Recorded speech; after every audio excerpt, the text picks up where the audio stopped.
You say you are morally obligated to do remarkable things. Mm-hmm. Why?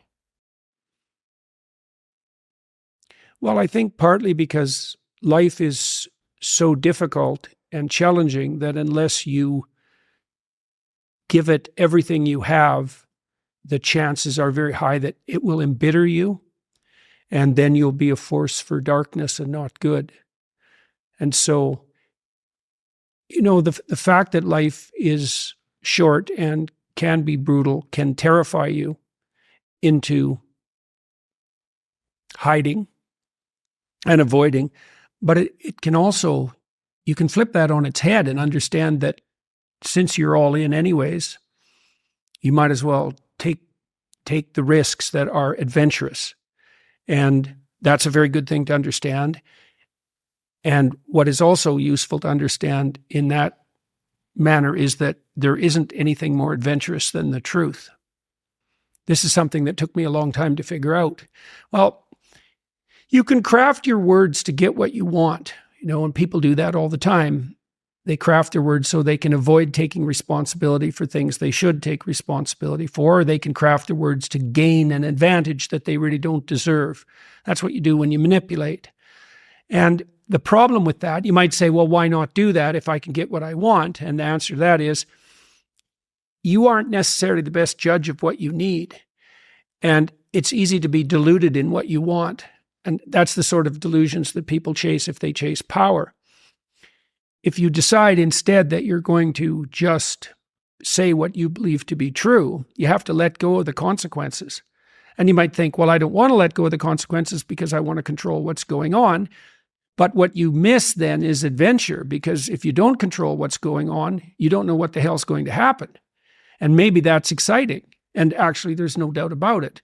And then you have the additional advantage if you're attempting to say what you believe to be true and attempting to act in the manner that you think is most appropriate. That's genuinely you, and you have the force of reality behind you. Obviously, that's what you have if you're trying to, say, live in the truth, is you have the force of reality behind you. That seems like a good deal. Then you have the reality and the adventure. So why is that a moral obligation? Well, if you hide and you don't let what's inside of you out, and you don't bring into the world what you could bring, and you become cynical and bitter, you will start doing very dark things. So you'll start, not only will you not add to the world what you could add, but you'll start being jealous of people who are competent and doing well and work to destroy them. So that's the pathway to hell, really.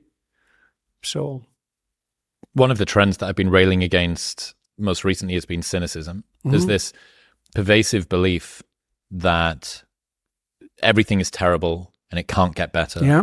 And the people who believe that it can improve are dumb and delusional and the problem. And I don't know where it comes from. I don't like it. Well, it's the beginning of wisdom, cynicism. This is part of the reason why it's hard to combat, because people start out naive. And naive people are optimistic, but not really. They're just naive. And naive people have no idea that there's, say, malevolence in the world. They have no idea that there's malevolence in their own heart. They're sheltered and dependent. And when that breaks, it often breaks into cynicism. And so cynicism is actually an improvement. As the veils have fallen from your eyes. Exactly. The problem with cynicism is that, especially if it's allied with a kind of arrogance, is that you can end there. And that's a big mistake. So then the question becomes, well, once you've been bitten hard and you're no longer naive, well, that is very hard on your optimism, let's say. So then the question is, how do you restore that without reverting to the naivety, which you can't do anyways without blinding yourself once you've been bitten? And the answer to that is you substitute courage for naivety, and you regain your optimism as a moral imperative.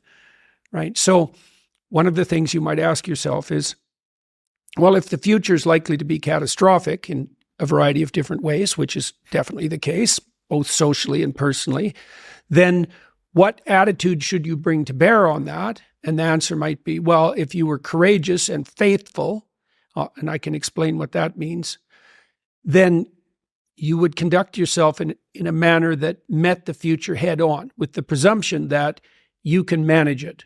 And this is the presumption we should bring to bear politically. Now, the people who are using fear to garner power point to the various apocalypses that might befall us. And it's difficult to counter them because the future is always an apocalyptic horizon. Like, everything can fall apart and has before and might well again and will, in fact, in your life as you age and die. And so it's very easy to conjure up an apocalypse. Then the question becomes not, is that apocalypse potentially real? Because the answer to that is yes, but what attitude should you have towards that? Naive, that's not good. Cynical, that's better, but it's still not good. It's another form of hell, and it also tends to make the potential apocalypses more likely. Well, so what do you have when you move beyond cynicism? And what you have when you move beyond cynicism is wisdom. And that's not naive, it's courageous. And one of the things that religious people have done relatively badly, especially in recent years, is they've failed to delineate the relationship between faith and courage. People like Dawkins and the New Atheists, they point to faith and they describe it as something like belief in foolish superstitions. But that isn't really what faith in the deepest sense means. It means that you are willing to act out the proposition that you can ride the wave no matter how big it becomes, and that we can all do that together, especially if we do that in goodwill. And I think that's a much more appropriate way to confront the future, and it's also the proper medication for cynicism.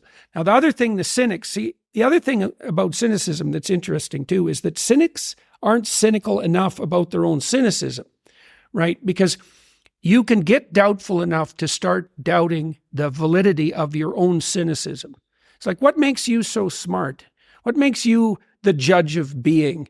The Columbine kids were like that. They decided that existence itself was unsustainable given its cruelty, and that the proper response was to put up a giant middle finger to men and God, right?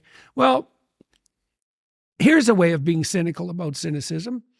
How does your cynicism let you off the hook, right? How does your cynicism justify your desire to avoid necessary responsibility and to pursue your own short-term hedonic gains? It's like, why aren't you cynical about your own doubt? And that's another place where wisdom begins. It's like that. So that's two, right? Cynicism beats naivety, but it's not the ultimate destination. And you should be cynical enough to question the moral validity of your own resentment and your own, what would you say, your own turning away from the world. The way that I see it, given that we don't know the future, given that much of our motivations are invisible to us, we're not a crystal pond that we can see into, you have to have some form of delusion about what's going to happen in the future. You're trying your best to see the way that it's going to be, but given that the glass could be half empty or half full, why not have a delusion that's going to be useful to you, one of hope, even in the face and the understanding that things might be difficult and that there's going to be obstacles? There was a line of social psychology that pursued that argument for quite a while, that made the argument that people had to have positive illusions about the future, and that was the fundamental way that people staved off despair and bolstered their self-esteem. But I don't think we need to separate out the distinction between fantasy and delusion. You do have a fantasy about the future. You have to, because like you said, it's not structured. So you have to provisionally map the future. That's what a plan is. Positive That's goal. What a strategy is. Yeah. Right. But that doesn't make it a delusion. Like, it becomes a delusion when the map bears no relationship to the underlying territory. So if you have a strategy for the future, maybe let's say that your strategy for the future, just for the sake of argument, is that you have 5 million YouTube subscribers in 3 years.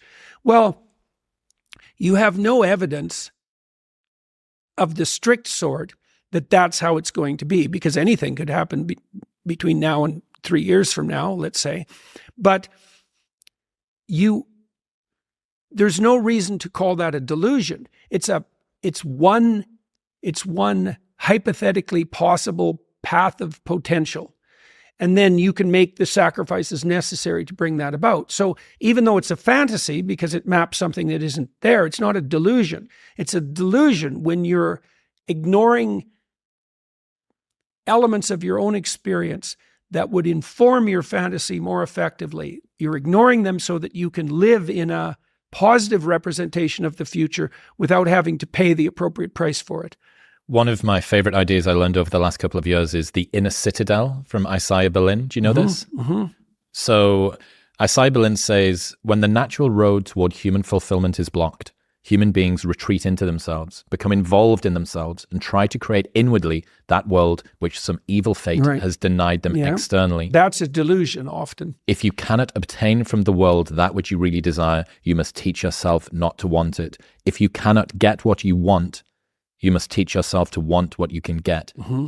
This is a very frequent form of spiritual retreat in depth into a kind of inner citadel in which you lock yourself up against all of the fearful ills of the world. Mutual friend Rob Henderson explained it in a simpler way.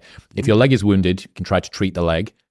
And if you can't, then you cut the leg off and denounce that the desire for legs is misguided and must be subdued. And I think that we see this everywhere. Well, okay, so imagine that you lay out a plan and it meets with an impediment and it knocks the slats out from underneath the plan. Okay, now you retreat. Okay, now you have an option when you're retreating. And one option is to construct a world in fantasy where you're taking revenge on those who wronged you and getting what you want. That's a pathway to madness. So often people who develop serious delusions do develop, what would you call them? They're compensatory fantasies. And then they start to dwell in them, and often for hundreds of hours. So the kids, again, who shot up the Columbine High School, they dwelt in a fantasy world for hundreds of hours before they undertook their dreadful actions, right? But you can also flip back into yourself, let's say, and you can, this is like confession and atonement. It's the proper way to think about it, is you can think about what it is that you did wrong or insufficiently that led to the collapse of your plan, right? So that's the first investigation. I made some sacrifices. I attempted to bring about a particular form of the future. It didn't happen. Okay, why? Well, the world is set against me and the cosmos is evil and there's no God and I'm bitter and cynical. That's one potential explanation, right? Poor me, right? And I'm not trying to be flippant about this because sometimes people's dreams are quite realistic and they still fail catastrophically. It can be brutal. Maybe you did make a lot of good decisions and you suddenly got ill or someone in your family did and everything went to hell on you. It doesn't have to be because you've done something cardinally foolish that you fail. It's built into the structure of the world. But it doesn't matter. You can also retreat into yourself and you can say something like, all right, I need to retool my conception of strategy, but also potentially my conception of goal. Maybe I'm looking in the wrong place. Maybe I have to look somewhere else. And you can open yourself up to a revelation. So there's a gospel statement that's very relevant to this. So Christ tells his followers that if they knock, the door will open. If they ask, they'll receive. And if they seek, they'll find. And so it sounds magical. It sounds like the sort of thing that the new atheists would have a field day with, but that's not a wise interpretation of that saying. The proper interpretation is something more like a recognition of the way thought works. So imagine your plans didn't work out. Okay, now you sit down and you say to yourself, I'd like to know, even if the world was conspiring against me and my failure was 95% the fault of external occurrences and other people, what did I do that wasn't as good as it could have been? And where did I fail to look so that the probability of my failure was higher? Now, to ask that question, you have to want the answer. That's what it means to knock or to ask or to seek. This is no joke. It's like you have to want to know. And it's a very painful thing to do because especially if you had given it your all to the degree you were able, and you have reason to be bitter, you're going to be searching for the errors that you still made. And discovering your own errors is always extremely painful, right? Especially if they're errors that you're in love with. And so you have to be willing to strip yourself down. That's what humility means fundamentally.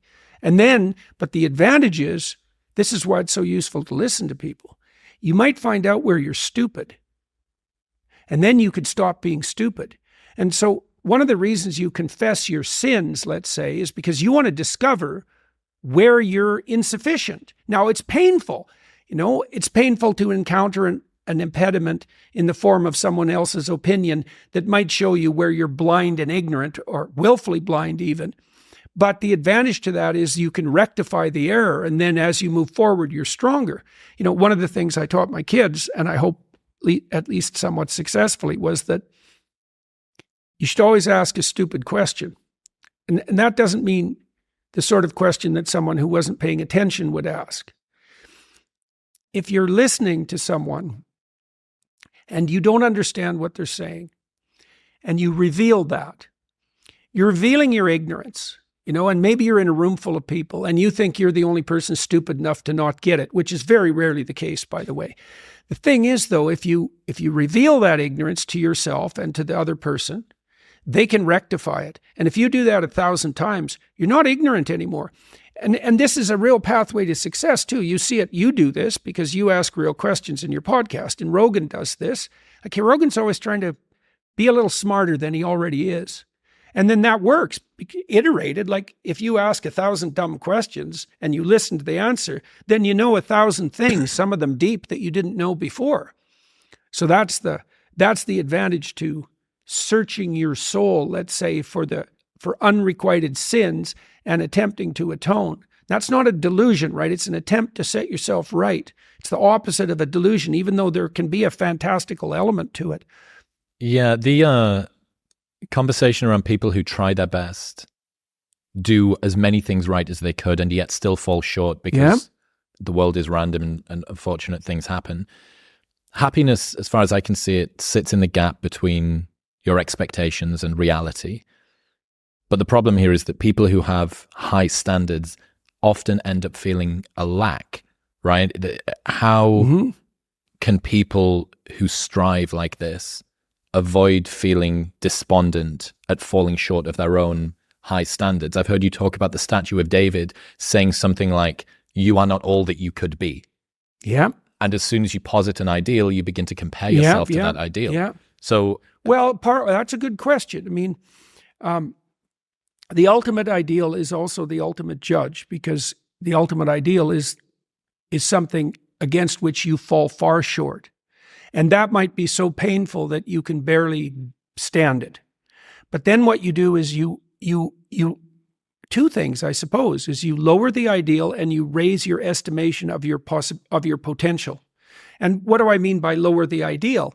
Well, if you're comparing yourself to someone or even to a future self, and the gap is so painful that it paralyzes you, then you've created a dragon that you don't have the tools to master.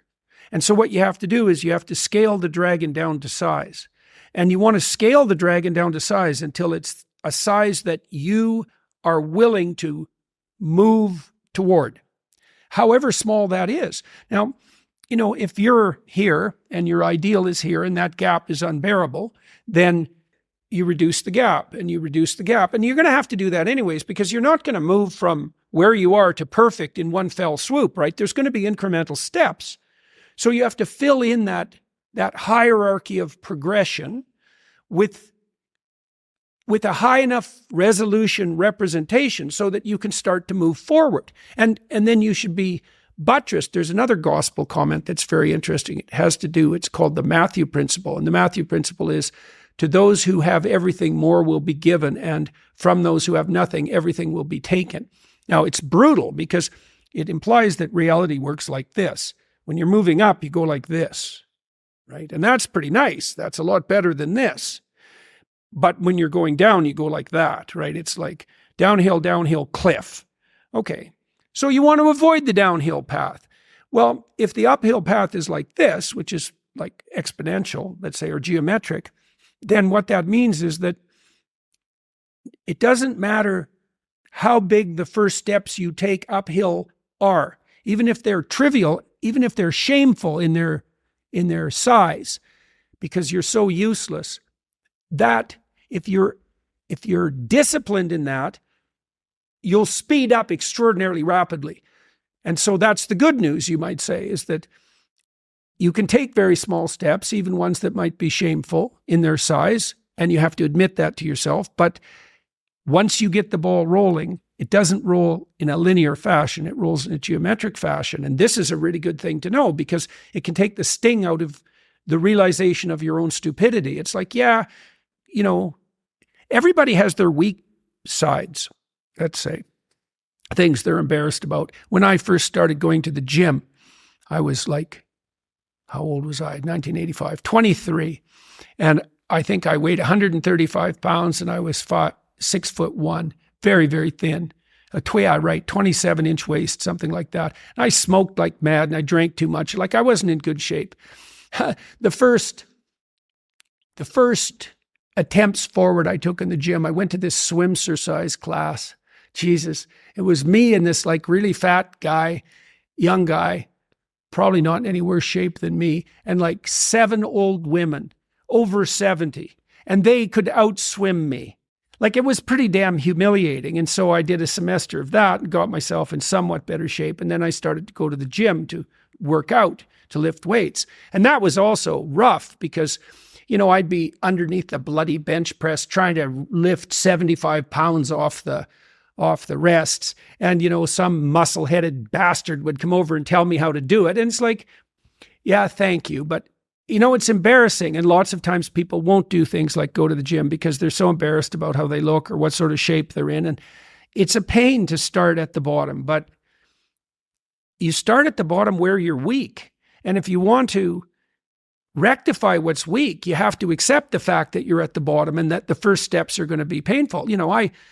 It took me about 3 years, but I stopped smoking and then I stopped drinking and I gained 40 pounds of muscle in like 3.5 years, something like that. I basically had to stop doing that because I had to eat like 6 times a day. It was crazy, but I got a lot more physically confident and a lot more coordinated because working out with dumbbells makes you coordinated, right? Because it exercises all the small ligaments and the tendons. And so my lower body in particular got a lot more coordinated. Then I could dance. So that was better when I was going out dancing because I did a lot of that in graduate school. But the point of all this is if you're going to rectify your weaknesses, you have to admit your insufficiency to your own shame. Now, if the gap between you and your ideal is so great that it paralyzes you, you shrink that, right? We'll get back to talking to Jordan in 1 minute, but first I need to tell you about Maui Nui venison. Maui Nui venison is the most protein-dense and nutrient-dense red meat on the planet. Thank you. Plus, they're the only stress-free, 100% wild harvested meat available. My favorite method for cooking it is straight from frozen, salt the hell out of both sides, 12 minutes in an air fryer at maximum temperature, turn it over, 12 minutes again, and it is perfect every single time. It is such a life hack, actually taught to me by Jordan's daughter, Michaela, and all she does is eat meat, so that's the way to do it. All of the cuts are spectacular, but their venison sticks have been my new favorite while I've been traveling on the road. You can get the healthiest red meat on the planet delivered directly to your door by following the link in the show notes below or going to mauinuivenison.com/modernwisdom and using the code modernwisdom at checkout. That's 20% off by going to mauinuivenison.com/modernwisdom and modernwisdom at checkout. One of the things I've been talking about in the live shows is your comparison group is incorrect. The fact that, we have the opportunity to sit down and listen to anybody on the planet, right? The best minds, the best athletes, the best thinkers, the most articulate that are alive right now, or listen to the people that have died that were around when video cameras existed. And you can compare yourself to that group. Yeah. But that's not your comparison group. If you have the impetus to sit down and listen to me and you waffle on for 3 hours about these deep topics, these interesting ideas, you are so already selected out of the normal group. Mm-hmm. You're already asking yourself questions that the right questions. almost nobody else is, right? But because your comparison group are people that are unbelievably high performing. I remember before I started my podcast, I'd listen to you or to Sam or to Joe, And I think, God, their recall is amazing. It's like they've just got this eidetic memory, and everything that they've ever read is able to come to the surface, and they're able to say it in this way that's completely seamless and all the rest of it. You go, okay, well, are you really person that's never recorded a podcast before going to compare yourself to Joe Rogan, man that's recorded 1,000 and spent 10,000 hours on stage and done all of this UFC commentary and done all of this stuff in terms of TV? Is that really who you're going to compare yourself to? And it's unfair. And the problem that I see is people who have big dreams for themselves and want to do great things, they like to set their sights high. Yeah. And yet they feel despondent in the comparison. Yeah. So I think there's a pride in that too, eh? I can be, I want to be. Well, or that's who I should be comparing myself to, right? That's the pride. And the pride is something like, I should be that, or even I could be that. It's like, well, maybe you could, but you're certainly not going to do it, as you already pointed out, without the apprenticeship, right? So you could say that the despondency is actually is in proportion to the false pride. Now, I wrote a chapter in, I think, my first book, which was compare yourself to who you are today, not to who someone else is. Sorry, I mangled that to some degree, but you get the point. The proper comparison group for you is you yesterday, because you can make. First of all, you're the only control group that's appropriate to you, because you have a certain set of talents and possibilities and limitations and tragedies that are truly unique to you, and so. You might be comparing yourself to someone else on some dimension, but it's not a reasonable comparison, because you don't know what talents they were blessed with, and you also don't know what opportunities they had that you didn't, etc. It's just not a reasonable comparison. It's a lot better to think about who you were and then to think, well, could you be somewhat better in some dimension? And the positive thing about that is the answer is almost always yes. Now, you can orient that transformation towards some stellar target, and that's a reasonable thing to do, but that doesn't exactly mean that you should compare yourself to that target. Aiming at something and comparing yourself to it are not exactly the same thing. Plus, your bloody comparison is also a delusion. You know, that's another thing that you have to understand, is that you look at the person you're jealous of, and really what you're doing is you're looking through a very narrow aperture at a very thin slice of their life.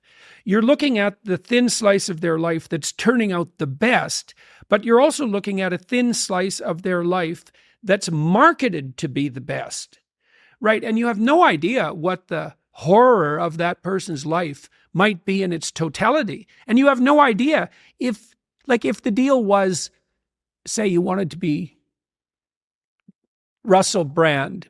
There's a good example. You want it to be Russell Brand. You want it to be as charismatic and as famous as he is. Well, your real wish is that you get to have everything Russell Brand has, but none of his problems. Well, come on. I mean, it's no wonder that a vision like that would make you despondent, because it's naive, it's resentful, it's jealous, it's bitter, and it's unreasonable. You have to take the good with the bad. You have to take the bad with the good. And people rarely think about that when they're thinking about, the famous people they think they'd like to be. There was a recent interview with Elon Musk where he said something, "My mind is a storm. I don't think most people would want to be me. Right. They may think they would want to be me, but they don't. They don't know. They don't understand." Mm-hmm. What do you think of that? Elon's someone that people probably look up to and admire and aspire to be. One of the downsides to high-level genius is you might describe it as hypomania. So here's a simple test that people can do. So this is a test of something called verbal fluency, and verbal fluency is associated with creativity. And so here's a simple verbal fluency test. Write down as many 4-letter words as you can in 3 minutes that begin with T. Okay, that's pretty constrained, 4 letters and T. Or write down as many words as you can in 3 minutes that begin with S. That's less constrained. All right, so there's quite a powerful correlation between the sheer number of words that you produce and your lifetime creative achievement, right? Especially in the artistic and verbal domains. That's different than vocabulary. Vocabulary is how many words you understand. Fluency is how many words you can produce in a given amount of time. Deployment of those words. Yeah. Well, people vary to a degree that you can hardly imagine. So some people, if you get them to do the 4-letter test in 3 minutes, they'll write down like 12 words. And some will write down 150. And the ones who are writing down 150, their minds are going at a hypomanic rate. They're just thinking 5 times as fast Bing, as... bing, bing, bing, bing, bing. Yeah, without any remission whatsoever. And when that gets completely out of control, you have manic. You have someone who's manic. And there's nothing fun about manic. That's where the word maniac comes from. And someone who's manic has 1,000 different plans, each of which are 1 sentence long, that they're hyper enthusiastic about. They'll spend every cent of their money pursuing them, and things just go immediately to hell. And so that's the outer limit of pathology on the creative front. And someone like Musk, who's clearly a genius, that's what he's contending with in his internal landscape. Now, I'm not saying that he's manic, because I see no signs of that, but someone that creative is on that edge. Or you see someone like Ben Shapiro. I mean, it's very interesting to talk to Ben, because, and Russell Brand is the same way. Shapiro speaks, I think, more rapidly than anyone I ever met. But if you're with him, you see very clearly that he's probably thinking 5 times that fast. And that's a lot. And when I was writing Maps of Meaning, which was my first book, I had a very difficult time shutting off my mind. I was obsessed with that book. And so I was writing about 3 hours a day. And then I was thinking about the material like for 12 hours. And the thoughts came as way faster than thinking. They probably came about as fast as I can read. I can read about 1,200 words a minute if the material isn't overwhelmingly dense. And so it was just nonstop thought for like 16 hours a day. That's part of the reason I started lifting weights, because if I was lifting heavy enough weights, can't be thinking at 1,200 words a minute while I've got 100 pounds on my back. It was It was enough to shut it down. Yeah. And it was also one of the reasons that I drank, because that was another thing that would shut it off. Yeah. Well, I think the price that people pay to be the person that you admire is just such an interesting frame. To look at someone like Elon Musk. My mind is a storm. I don't think most people would want to be me. The price that you would have to pay in order to be me is not one that you would. But you're one of the richest men on the planet, and you get to, dance on stage and release cars that are bulletproof and put rockets in space and stuff. Well, yeah, but what about all of the baggage? What's the price? What's the entry price? He also appears to me to be hyper conscientious, and I know people who've worked with him. Like, Musk isn't just a creative genius. He's also an extremely conscientious engineer, and really conscientious engineers, they have very interesting minds. I like talking to engineers because my brother-in-law is a great engineer. And when he understands something, Jim, he understands how to build it out of atoms, right? Like, he understands it at every single level. And Musk appears to me to be someone who's this rare combination of hyper creative, but also hyper conscientious. And I know that he works all the time. Yeah. Does that sort of hypertrophied executive function help to wrangle some of the diffuse creative energy? Oh, we're going to put it into this one thing, at least for a while, and then we'll move on to another thing. Yes, definitely. Eric Weinstein's a good example of someone. I hope Eric isn't annoyed by this, but Eric is unbelievably creative, but he's not particularly conscientious. And so And I think he found an occupation where that works extremely well, because I don't know if he's still doing this, but he worked with Peter Thiel for quite a long time as his idea man, right? And Eric's an extremely interesting person. Musk is hyper creative, and as far as I can tell, hyper conscientious. And the conscientiousness does focus. And that lots of people who are creative aren't conscientious. Well, it's rare. Like, if you're there's no correlation between creativity and conscientiousness.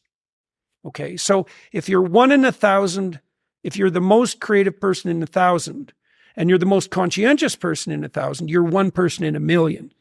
And Musk is probably more like 1 person in 100 million, right? Something like that, maybe more, or maybe 1 billion, right? Maybe. Yeah, it's interesting to consider the changes that happen to people as well as their their platforms, as the scrutiny around them continues to increase? Obviously, this has been a journey for you over the last, nearly approaching 10 years now. Was it 2006? Was that still C16? 2016. 2016, yeah, sorry.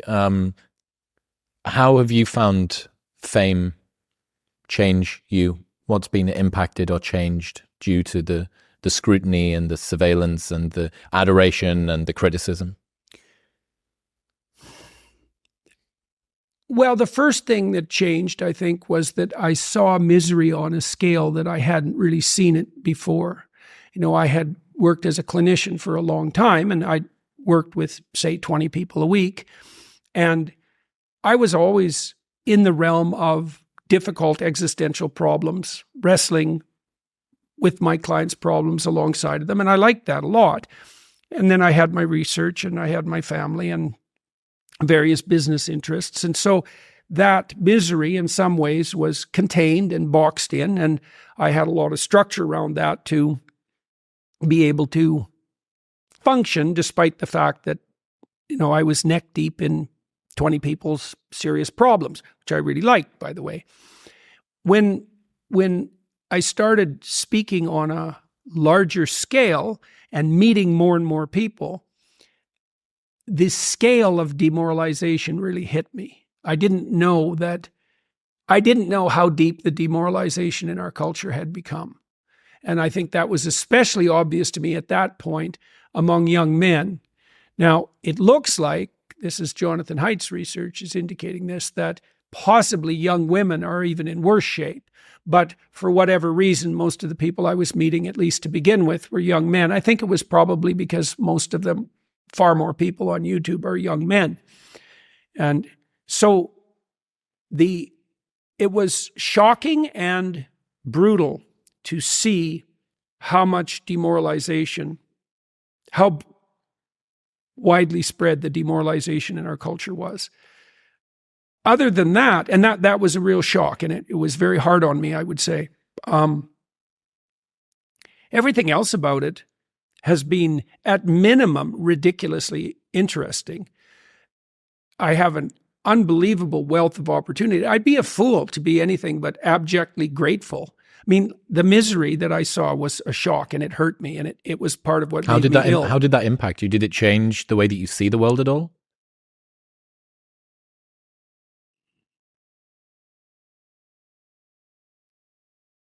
It made me understand more deeply how important it was to offer people an encouraging word.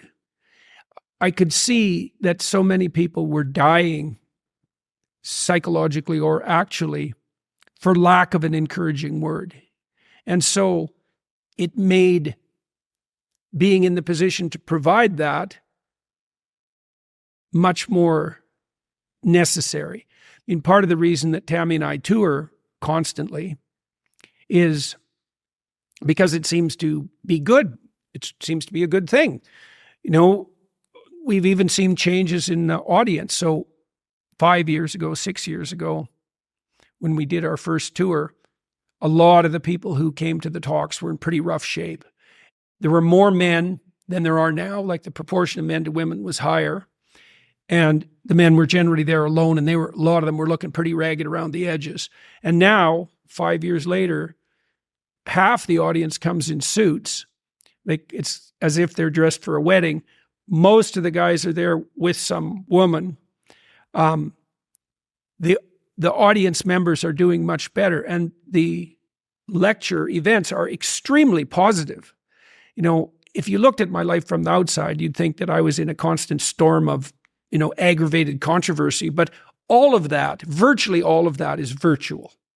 It's just in the online world. Now, it touches the actual world from time to time because I am being pursued by my regulatory college in Ontario. Camp. Yeah, which is, mostly just an annoyance and a preposterous annoyance, a preposterous, expensive, and time-consuming annoyance. But apart from that, everything that's happened around me has been positive.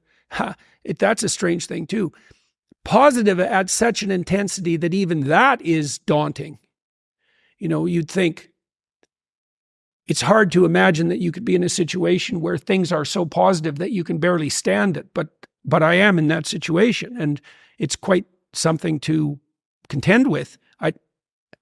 I was fortunate, I suppose, to some degree, that it didn't happen to me till I was old, because I've never really got accustomed to it. I've had a thought about this, observing what's happened to you, and the Weinsteins are a good example of this too.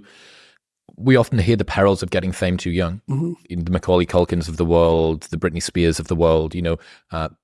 Individuals who don't have any sense of identity being thrust into a non-representative experience of the world, and they're completely unmoored.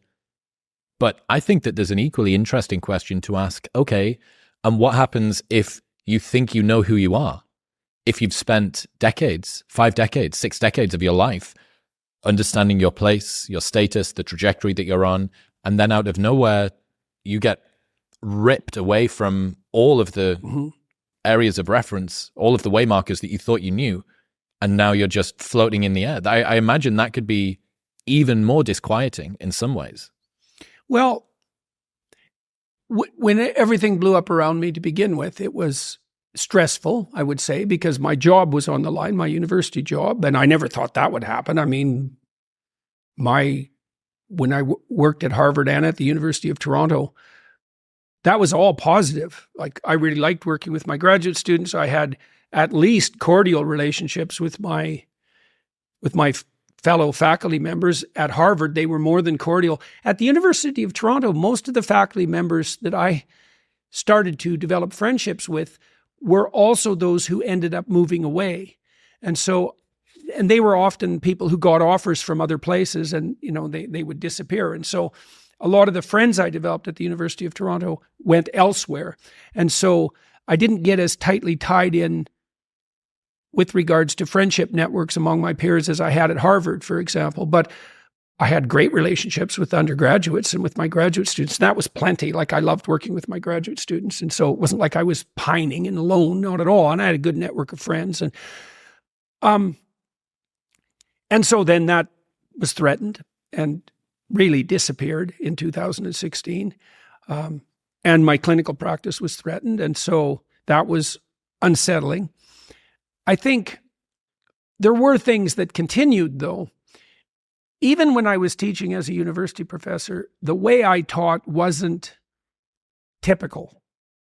The things I taught weren't typical. I thought for decades, eventually someone's going to find out what I'm teaching, and there's going to be trouble.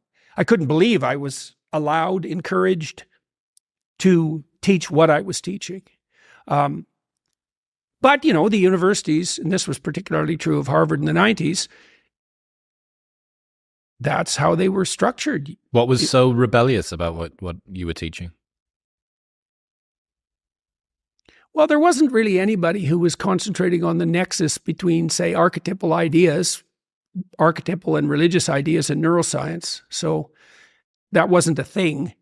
I mean, there was a few people, Jaak Panksepp was one of them, who a lot of the researchers who were interested in the neuroscience of emotion became interested in deep narrative, because they started to understand that our emotional life is a story. That's a good way of thinking about it. And that we're guided by our emotional instincts. And what our emotional instincts do is put us into certain stories. That's what it means to be in love, for example, is that you're in a love story. And it's not a particular balance of oxytocin and endorphins that you are aware of. It's not broken down to its constituent parts. No, definitely not. It's part of a narrative that you tell yourself about what this means and how this feels. Right. Well, and it's interesting that the instinct manifests itself as a story.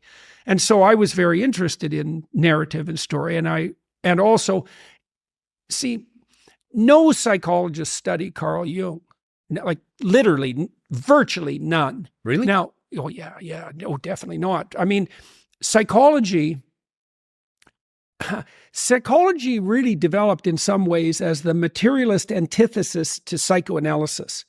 So Freud and Jung, and even Adler to some degree, they were off limits for scientifically trained behavioral psychologists. And that's what I was and am. Like, I trained at McGill. There were no courses in psychoanalytic theory at McGill. I read Freud and Jung completely on my own, flying in the face of the advice that I was getting even from my well-meaning graduate supervisor, who was a great guy and who never got in my way in the least, quite the contrary. But I was warned, for example, when I went on the job market, not to talk about the things that I was truly interested in. And I ignored that, by the way. And what that meant was some places that I went to apply for a job didn't want me, but then Harvard did. So that worked out quite nicely. And that's one of the advantages too, also, of being true to your own vision, is that you won't get what you don't want. See, I didn't want to go work somewhere where they wouldn't want me. I wanted to go work somewhere where they wanted me.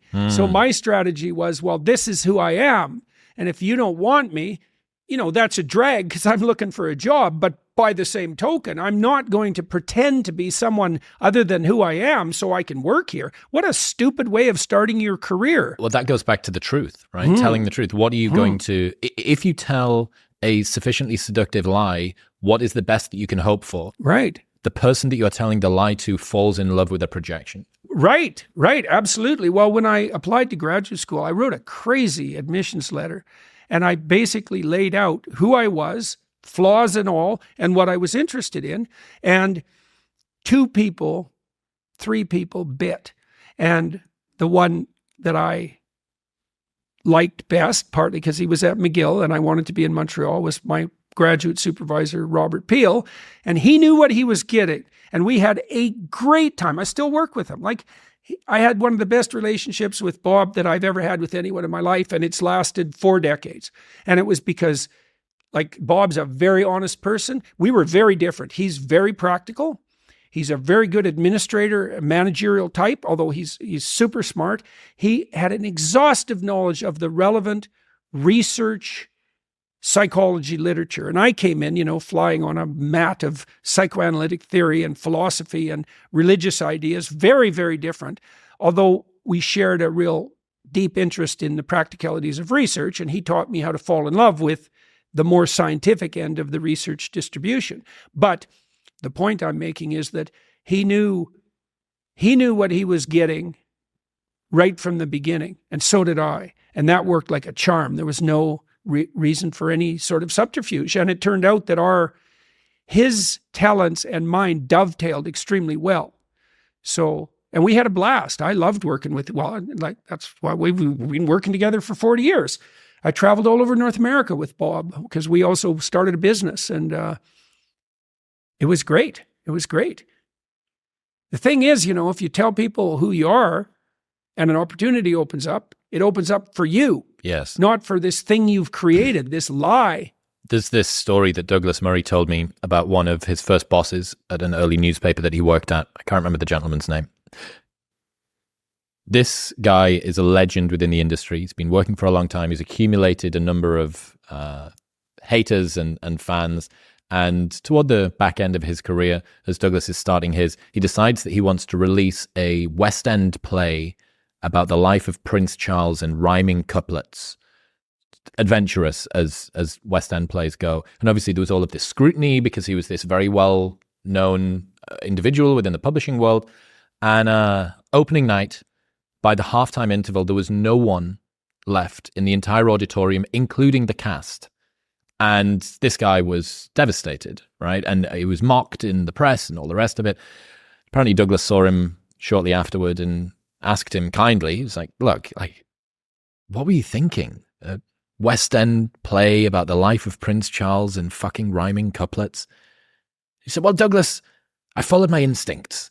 And instincts, they may sometimes lead you wrong, but they're the only thing that's ever led you right. Right. And that stuck with me because... Yeah, well, there's something very relevant there too on the instinctual front. Okay, so things will beckon to you and call to you, and you'll have intuitions about which pathway to take. And you will, in all likelihood, follow those, because what else do you have? You have these orienting instincts. This is another reason why you don't lie. Because if you lie and you practice lying, you pathologize your instincts. And then your intuitions lead you wrong. And so there's a sin that's laid out in the Gospels. It's the sin against the Holy Ghost. And it's unforgivable. And people have been debating for like 2,000 years about what this particular sin is. But it's something like the pathologization of the instincts that orient you.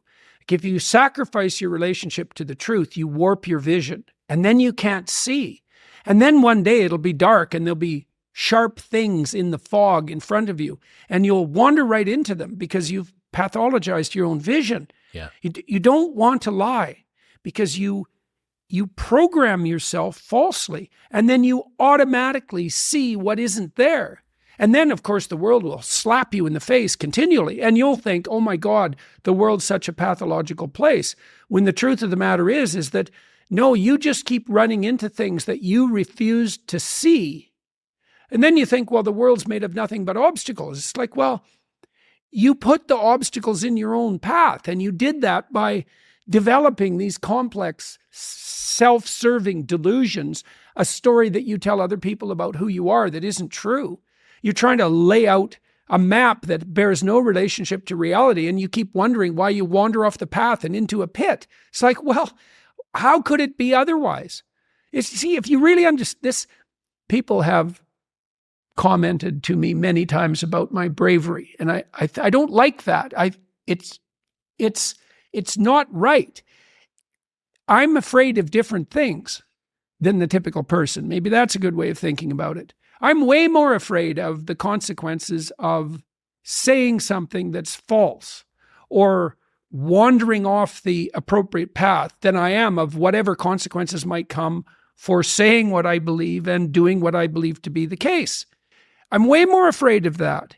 You know, I've been reading the Gospel of St. Matthew. I'm writing a book at the moment called We Who Wrestle with God. And one of the things Christ says to people continually is to not damage their vision, is to not put,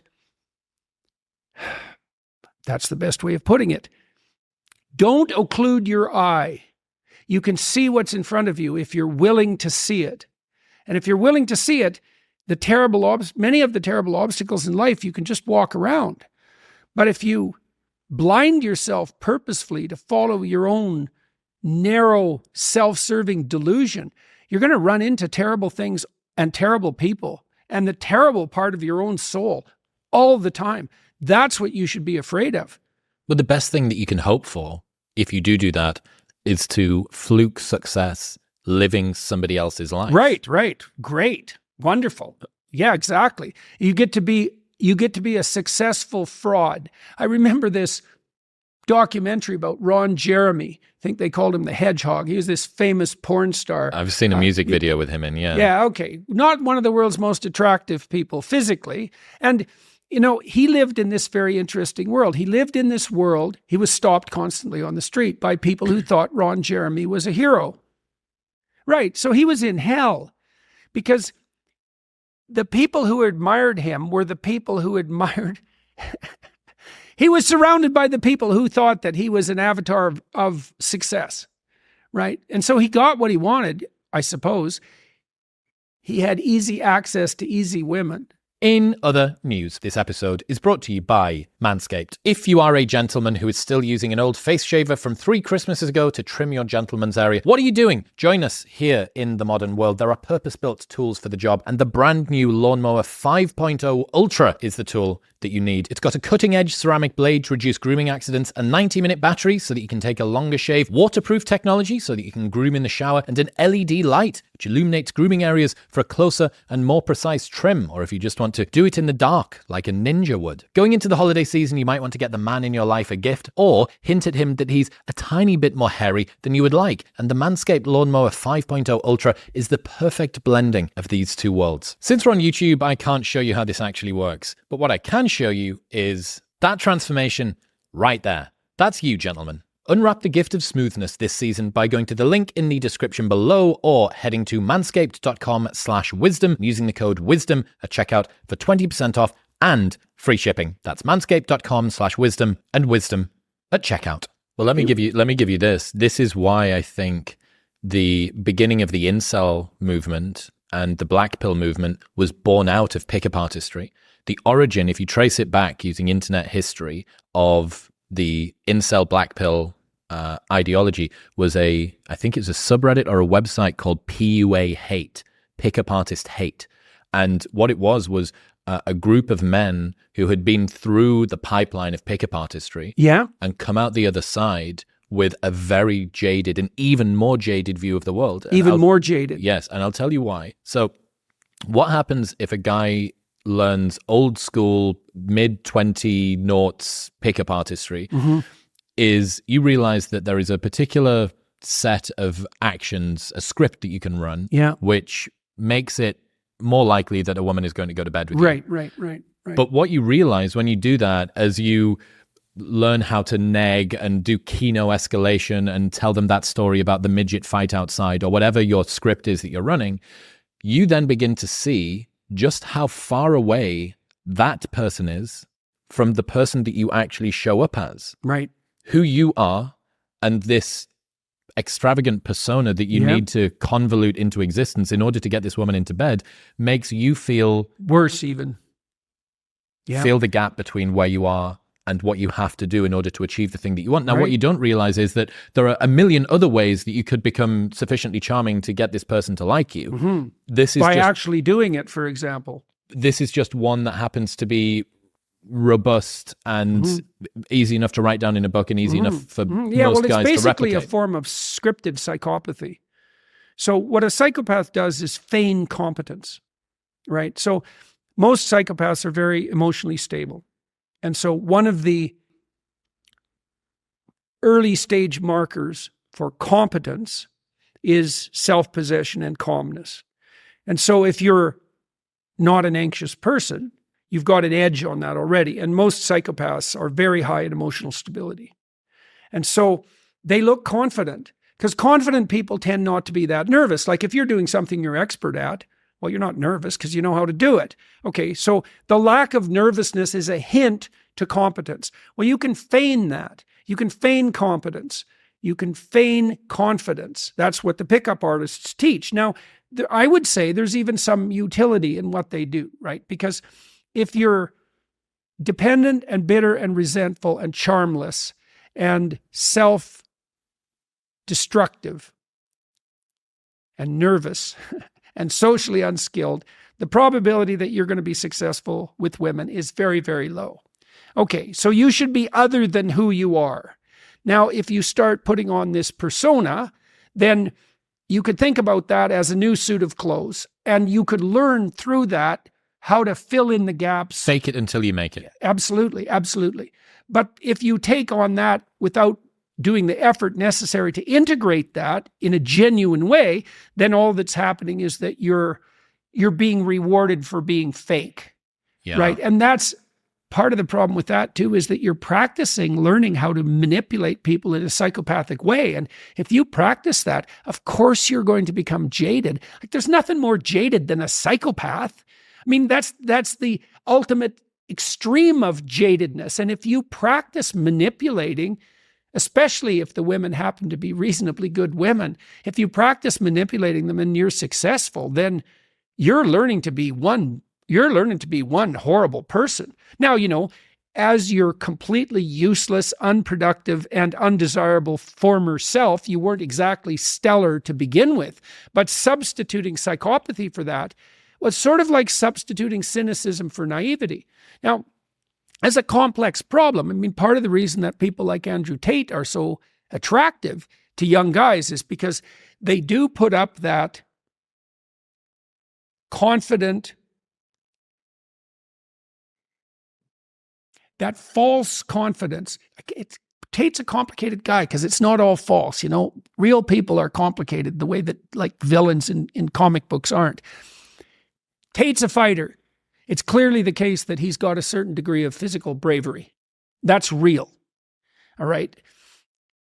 There's an element of what he says that's very attractive to bedroom basement dwelling losers, because he's at least there out in the world, taken the blows and he's got a fast car and he's flashy and he's attractive to women. But a lot of what he's done, especially with women, doesn't just border into the psychopathic, it crosses the line.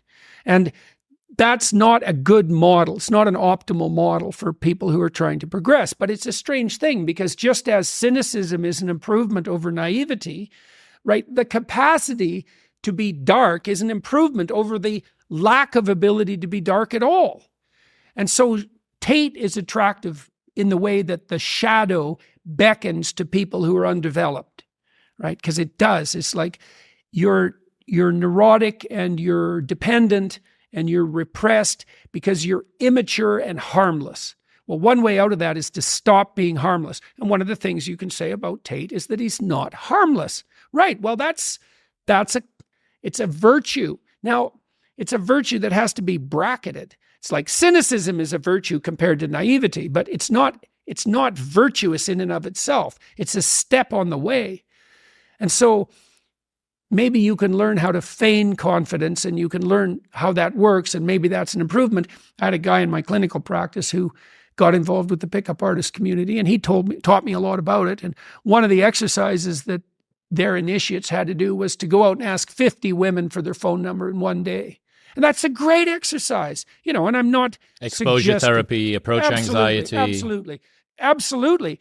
Getting over your fear of rejection, right? Yeah. And 50 times will do that because you're going to get rejected the vast majority of 50 times. But, likely 50 times. Although generally that wasn't people's experience. You know, if they were even vaguely skilled, they'd at least get a false phone number out of the deal. But then they learned that the rejection wasn't as catastrophic as they thought. But Correct. More importantly, they learned that they could continue moving forward in the face of rejection. So the thing that it makes me think about there is intellectual humility and how tightly people hold on to their beliefs, that if you believe that you are always going to be right, that there is nothing to learn outside of you, and that any kind of admission that you might be wrong is tantamount to destruction, mm-hmm. it does exactly the same mm-hmm. thing. You need to, and it goes back to asking stupid questions, mm-hmm. being prepared to ask the stupid mm-hmm. questions and look not like the most informed person in the room, but also importantly, nowhere near the most stupid person in the room, because you're the one that's asking the question. Well, the stupidest person in the room is the person who doesn't know and won't ask. Or even worse, who doesn't know and won't ask and acts like they know. Yeah. That's not good at all. Yeah. There's from your... See, that's part of that idea that you should love your enemy. So you might say, well, why should you do that? Well, your enemy is going to be your harshest critic. Now, it's possible that if you have a very good enemy, that he will show you flaws in your character that you didn't know were there. And so it's a very strange way of looking at the world, to think that you should welcome an attack. But this is right. I'm saying that with all due caution, let's say. The more vicious the attack, the more of your potential hidden flaws might be revealed. Have you found that to be true? Oh, definitely. But I've also found that attacks force you to contend with it, to see if it's there, right? To test it. I suppose the attacks that have come after me that have been most successful, they're almost always journalists. And they're usually British female journalists, but not always. We produce a nation of hard-hitting journalists. Yeah, well, and faith in journalists is the lowest in the UK and anywhere in the Western world. And I can see why, but there's some advantage. There's some real advantage to facing someone. It's a Pharisee problem. In the Gospels, Christ was always contending with these Pharisees. And what the Pharisees were always trying to do was to lay a verbal trap for him. So is a Pharisee a person? Pharisee was a Jewish sect. Okay. And the Pharisees were very legalistic in their interpretation of Mosaic law. And so they were hypocritical, the way they're portrayed in the Gospels. And they're hypocritical by the book moralists. And most of their morality was for show. They liked to pray in public. They liked to be seen being holy. At least that's the criticisms that are levied against them. And what they're always trying to do in the gospel accounts is to lay a verbal trap for Christ so that they can expose him as a heretic and kill him, right? So every single thing they say is a snare of some sort. And there's lots of journalists like that. Nellie Bowles, who wrote an article about me for the New York Times, which was a very devastating article in many ways and very serpentine and subtle. She, 3 years later, she wrote another article about what it was like to work for the New York Times when she was working there and the tricks that the journalists played, including her. And she said that the game was to devastate someone else's reputation in the attempt to boost yours, right? So you could think about it as a game of comparative moral standing. So the journalist's trick is to trick you into saying something that will end your career, essentially. Their social status stands on the shoulders of yours. Absolutely, absolutely. And so now the advantage to being in a situation like that is that you have to step, if you step extremely carefully, and you're fortunate, then you evade the traps, and then the interview tilts hard in your favor. Yeah. And so the interviews that have done me the most good in the long run were the two interviews that were most hostile. One by Channels 4, Griffin, Kathy Newman. Kathy Griffin. And Kathy at least had a sense of humor. Another one by Helen Lewis, who had no sense of humor at all and doesn't seem to have learned anything at all in the interim. But I think that one has 80 million views now, twice as many as the Kathy Newman interview. Like, it just keeps racking up views. And it was because Helen Lewis, she has like 50 tricks or 100 tricks. Kathy had like 4, and they were pretty blunt. And she had a sense of humor about them. But Helen Lewis, she was just all tricks, and lots of them, and smart, and it's quite something to talk to someone who's quite smart and quite educated, but all tricks. And so, but how does it feel looking back on those two? They were a very formative time. It was kind of the inflection point, or one of the inflection points, I suppose, for yourself as well. Yeah. How does it feel looking back on that? I remember you said at the time it took you many days to recover from that kind of cantankerous sort of adversarial interview. Does that seem like a different lifetime, or is that still very much sort of with you? Well, I'm a lot healthier than I was then. So those sorts of things wouldn't have the same effect on me now as they did then. Because I was ill, it took me a long time to recover from, a serious bout. I mean, the first time I talked to Sam Harris, not that Sam played tricks, like I like Sam and we've had very productive conversations. I was so ill when the first time I talked to Sam that I could barely sit in my chair. Talking to Sam Harris makes you ill. That's the No, not at all. No. Sam and I have had very productive conversations. That was another good example, I suppose, of the utility of an adversarial conversation. Yeah. Sam comes to a conversation like that pretty well armed, but it's very helpful because it forces you to look in nooks and crannies that you might not have looked in, and to be crystal clear to the degree that that's possible about what you're actually saying. The idea of loving your enemy is something I've been playing with a little bit recently. There's been, I guess, my platform's getting to the level now where there's a reason for someone to have a bullseye pointed at least remotely in my direction. Yeah. Because there's no point in trying to take somebody down that's got no status. Why would you invest the time? Right. The step that you're going to get in terms of your status standing on their shoulders is so small that no one can notice. Right, so it's a backhanded compliment. In some ways. Yeah. But you're right, man. Some of the criticisms that I've gotten, I was reminded by a friend recently about this, have been some of the best inflection points, very uncomfortable. And to see it as a gift, to think about that thing as a gift. It's like, I know that you weren't doing this to make me better. Yeah. I know that you weren't doing this to try and benefit me. And yet, yeah. In reflection, it's like alchemy. It's like how Rory Sutherland calls it alchemy, taking something that was bad. I had this reflection as well. We've learned, my family's learned, like when a public attack occurs, there's a massive opportunity nested in it. If you can reorient, it's like, okay, this is bad. This is vicious. This does not look good. And maybe it could take me out, take us out. Is there a way we can play with this that will not only neutralize it, but twist it in the other direction? I think the thing we did that was most effective on that side of things was when I was written into Captain America as I spoke to you that as day. Red Skull. I spoke to you that day that it happened. Yeah. Yeah. The magical super Nazi. floating Nazi or whatever. Yeah. Well, it was shocking, right? It was very shocking. And then Olivia Wilde. Yeah. That was shocking too. Yeah. There's a litany of yes. Of well, and it became increasingly preposterous, and the Olivia Wilde episode was one of that was so preposterous that it was almost immediately laughable. I think mercifully that film was so badly made, and I'm pretty sure that she'd cast her boyfriend as got rid of someone that was super competent and put somebody in that was pretty incompetent, and I think that kind of caused it to flub. But yeah, man, the enemy thing, I've ended up becoming really good friends with one of my harshest critics.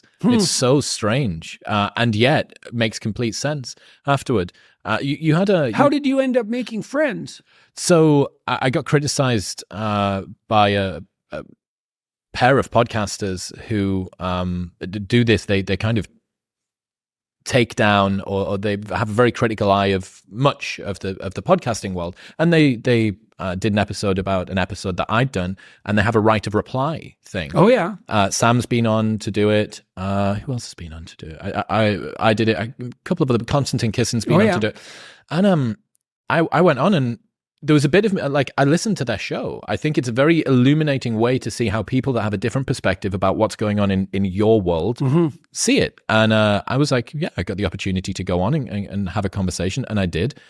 And I found them to both be like way more charming than I thought that they were going to be. And I've ended up, both Chris and Matt, although Matt less so, but with Chris, like, we must speak once a month, every couple of weeks. One of us will just ring and we'll catch up about what's been going on in the world. And he has a very different sort of worldview to me. He lives in a different area of the world. He's a psychologist studying religion, I think, and sacred rituals and stuff like that, rituals rather than religion. And now he points out blind spots that I don't see. And that one particular instance and it was really uncomfortable, because this was 3 years ago or something now maybe, and I'm still super uncomfortable about it. And oh my God, these people are going to take me down, and they're both academics, and they're really, really well educated, and they're going to be smart, and they're going to say things that make me look silly. And I said things that made me look silly, and picked a particular episode where blah, blah, blah.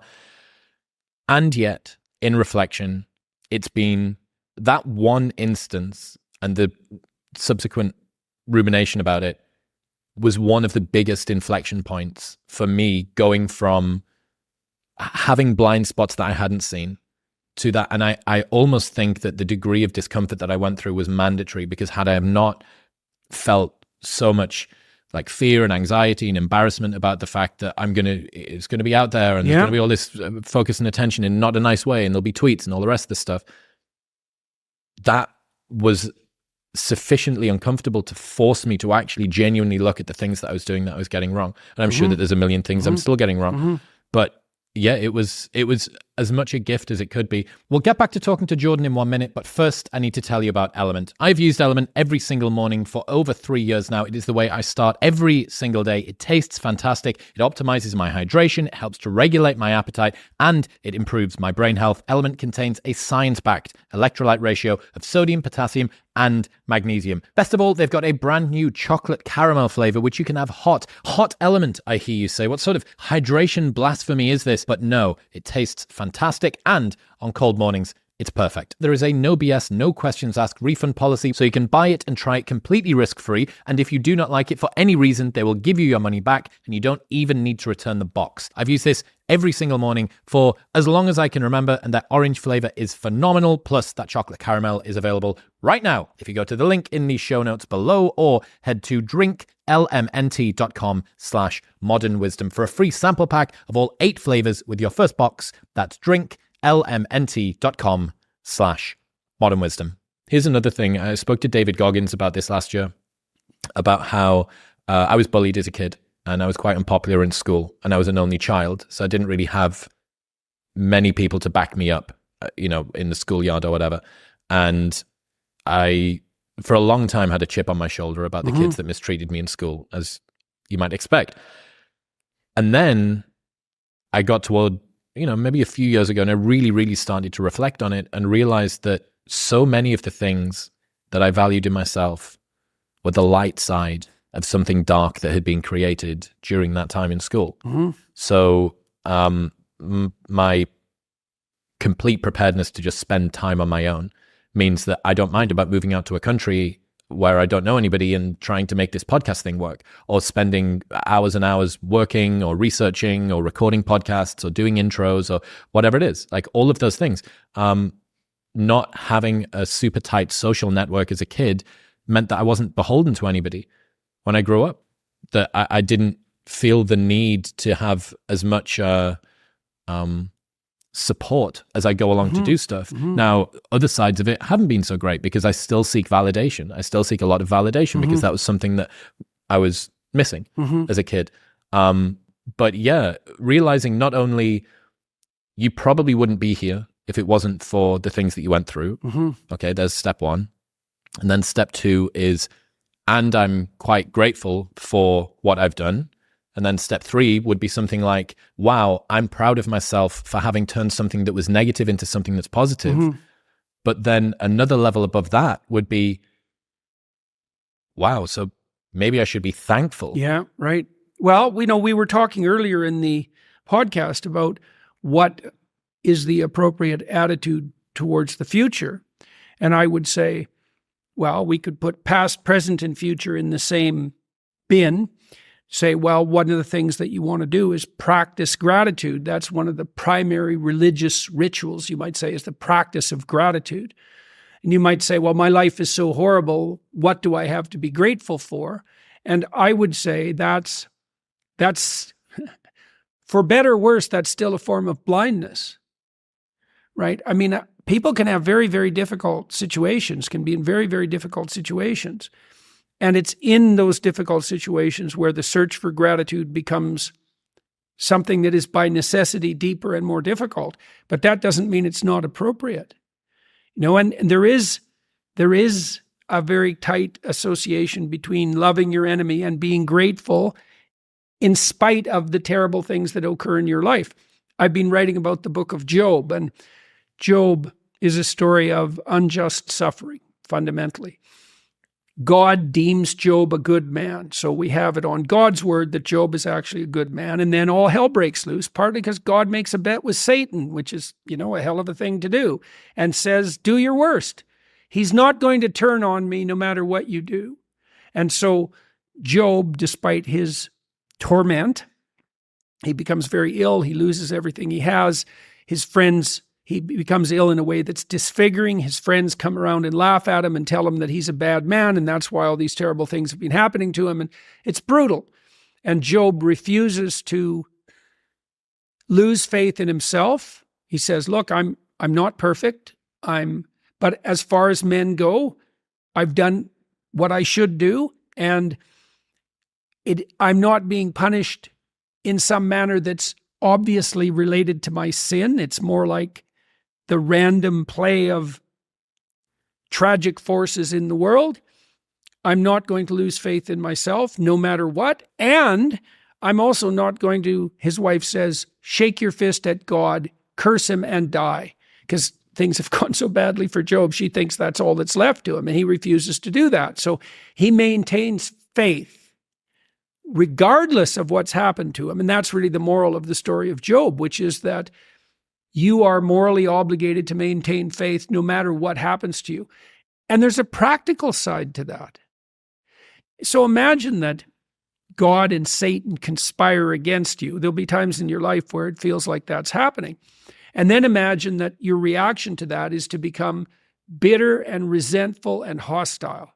Well, then whatever hell you're in, merely as a consequence of the confluence of tragic events, you have opened a whole other hell underneath it.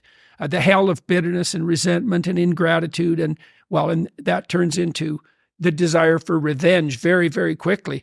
I think things are bad just because they're bad. You wait till you see how bad they can become if you allow yourself to be corrupted by your unjust suffering, right? And so I do think that this is the most practical possible advice that can be given to people, which is that you are morally required to maintain faith, to aim up, and to treat other people the way you would want to be treated, no matter what's happened to you. And that's a hell of a thing to say. And, you might say, well, that's impossible. Some people have such brutal lives that they're destined to be corrupt. But I would say that's not true. Like, I've met many people, particularly in my clinical practice, who had lives that were so brutal that you couldn't even listen to them without it like breaking you into pieces. Brutal childhoods of a depth of malevolence you can hardly conceptualize, who decided despite that they were going to aim up and they were going to maintain faith in themselves and the world. And so it's like, that's on the table for people. It seems like an odd paradox that the people who have been brought up under lives of the most privileged are often the ones that have the most complaints about the world, and people who have been brought up in deprivation a lot of the time are able to be perfectly in gratitude. It seems very strange that's the way. Yeah, well, so one of the things I saw at the university, I saw the faculty members, my peers, retreat in the face of the advancement of the administration over like 3 decades, to the point where the universities really became corrupted.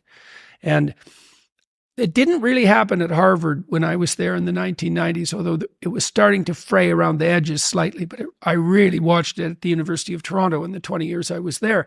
The administration kept making demands on us, and every time they made a demand, we would fold. Every time.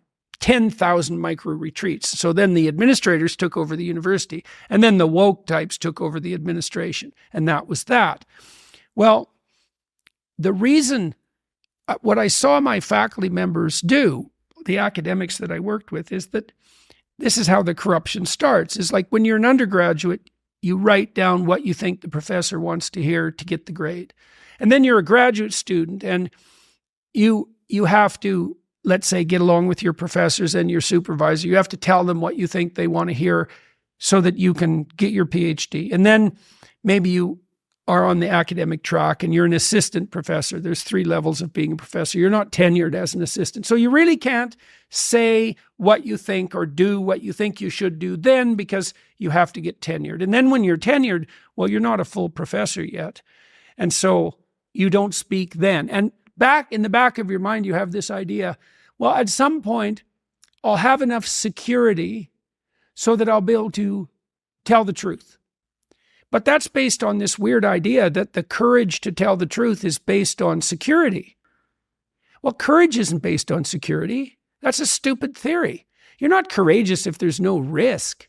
So your notion is you'll be courageous when there's 0 risk. Well, obviously, that's a contradiction in terms. You're only courageous if there's a risk. And not only that, by the time you've sacrificed your word for illusory security for 15 years, there's nothing left of you that's true.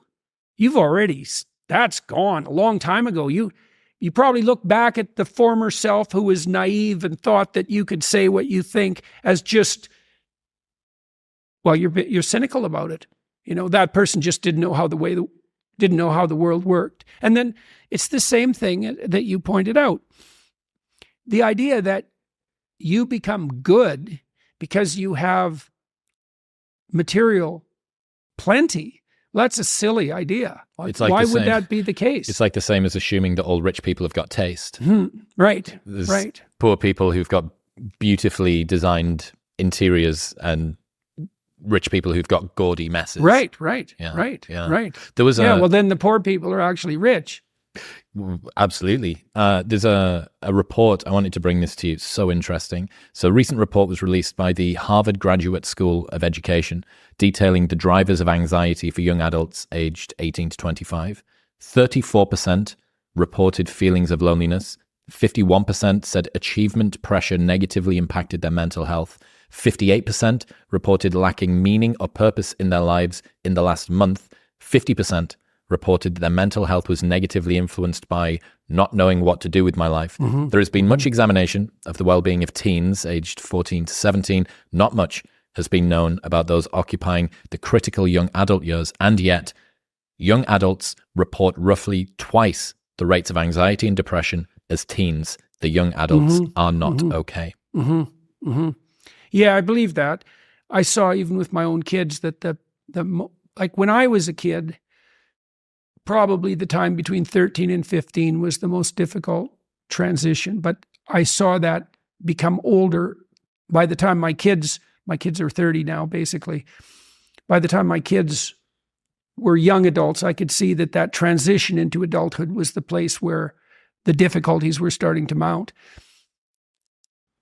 I think perversely that the therapeutic world has a fair bit to do with this, partly because therapists who are basically secular liberal Protestants, that's a good way of thinking about them, tend to conceptualize mental health as subjective, right? It's like mental health is something you carry around in your head, like you carry around your identity. That's why we have these ridiculous ideas that you can just define your own identity. I am whoever I say I am. Well, obviously you're not, because other people have to go along with your game there, buddy, and they're either going to do that, they're not going to do it, or they're going to do it voluntarily, or they're going to do it by force. If they're not going to do it, you're screwed. If you have to use force, that's not going to work. And if you want them to do it voluntarily, then it's not going to be all about you. Obviously, even no 4-year-old can find someone to play with if he always gets to pick the game. Okay, so why might young adults be lost? Well, part of it is that they're thinking, I'm not trying to be judgmental of a whole generation. It's a form of thought. Your mental health isn't dependent on you. That's not the right way to think about it. I don't think you can be mentally healthy in the absence of a long-term stable relationship. So you have to be married. Let's make that part of the precondition for successful adaptation as a young adult. You have to be married. So you have to establish a relationship with someone that integrates sexuality, that's there for the long run. Because there for the long run is the same as sane. There for tomorrow, there for the next minute, that's not sanity, that's impulsiveness. That's aimlessness. They're the same thing. If it's all about what you want right now, or more accurately, all about what something in you wants this moment, that's the definition of immature insanity. You have to commit. So you commit to someone else, you commit to your family, you commit to your community. Like, there are multiple levels of identity that stretch out into the social world. And voluntarily adopting those levels of hierarchical responsibility gives you an identity. It gives you a purpose. It protects you from anxiety. It does that in all sorts of ways. Like, you said earlier that one of the things you do is seek for validation, and you related that to uncomfortable experiences you had when you were very young. Well, it might not be precisely that you're seeking for validation. You might be properly investigating how you should be embedded in a social hierarchy at every possible level. It's like, well, people think their mental health is something that they just carry around in their head, and that if they just got the way they looked at the world right, or if other people just played their game, that all of a sudden they'd be mentally healthy. It's like, there's no difference between thinking about yourself and being miserable. Technically, if you look at, you can group descriptive statements about yourself statistically. All the descriptors that are reflective of self-consciousness load on negative emotion. Can you not think about yourself in a positive way? Probably not. Really? Not. Well, let's take that apart. You like doing your podcast and you feel positive about it. Okay, but your podcast isn't about you, right? So if you're thinking about how you're of utility to a broad number of people, maybe you would take some satisfaction in that, but that isn't exactly thinking about yourself, is it? It's thinking about the relationship you've established with other people, and it's a relationship of responsibility. Why do you like your podcast? You can pursue what you're curious about, but you wouldn't have to do that publicly. Okay, so why do you do it publicly? For a few reasons. First one being that it keeps me accountable. That was one of the main reasons, that it kept me accountable, because I knew that if I didn't do it, if I wasn't rigorous and precise and aligned with what I'd said and done previously, that there was an external eye that's watching. Okay. So, well, that's very interesting. So I would also say that's not exactly about you. That's about your ability to live, to establish harmony between what you say and the way you act, and the expectations that an increasingly broad social community has of you as a consequence of what you say and how you act. Okay, that's not about you. That's about your nesting in a social hierarchy, right? And so I think you can, and then you might say too, well, maybe you're thinking about yourself when you're establishing an aim or a goal. Well, not if they're good aims or goals, because if they're good aims or goals, and I would say what good means technically is an aim or goal that will play out well in the medium to long term across a multitude of situations, including many, many people. So a solution that iterates across time, that is situation independent and that's broadly socially inclusive, is a better aim, right? It's a higher aim because it integrates more. All right. Now, you might want to be setting up aims and you might be pleased about how you're progressing in relation to those aims. But if those aims don't have the characteristics that I just described, then if the aims have the characteristics I just described, they're not about you. And then we could also ask, what do you mean about you? Exactly. What you are you talking about here? And so we play these identity games in the modern world that are making people anxious and hopeless. And one identity game is, I'm defined by my sexuality. Okay, so let's take that. I'm defined by my sexuality. Okay, but what do you mean by your sexuality exactly? Do you mean the opportunity to engage in sex? Like, are you reducing sexuality as such to the act of sex? Okay, let's say you are. So now what you're telling me is that who you are is who you are when you're sexually desirous. That's what you've reduced yourself to. But it's even more than that. It's the kind of sexual desire that wants gratification right now with no relationship whatsoever. So not only have you now reduced who you are to your sexual desire, you've reduced your sexual desire to the minimal set of preconditions that would satisfy it. Well, then the first question that might come up there is, why not just use porn?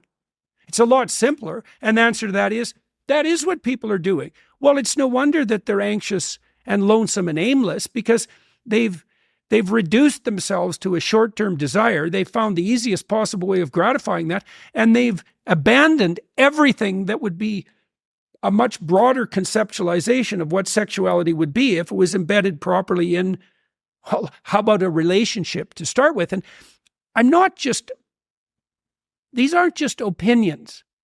So there are two different strategies of reproduction broadly in the animal world. One is zero investment. Fish, mosquitoes, million offspring, they all die but one, right? So you can reduce reproduction in mosquitoes basically to sex. And you make a million mosquito offspring, all you need is one to survive, problem solved. Okay. On the opposite end of the spectrum, literally, are human beings, because we have the longest dependency period of any animal by a large margin. We have a high investment strategy, sexual reproduction strategy. So whatever sex is for human beings isn't you're off and that's over. That's not what it is for human beings. It's embedded in a relationship. Now, you might say, well, we could pull sexuality out of the relationship and just indulge in it for the pleasure. Okay, so now let's forget about all the other animals. Now we've got two types of human being. We've got the one-night stand human being, repetitive one-night stands, and we've got the long-term committed relationship human being. And then we might ask, okay, what are the personality characteristics of the people in those bins? So let's go to the short-term one-night stand sequential relationship types. Okay, who are they? Psychopathic, narcissistic, Machiavellian, and sadistic. All one-night stand people? If they don't start out that way, they're going to end that way.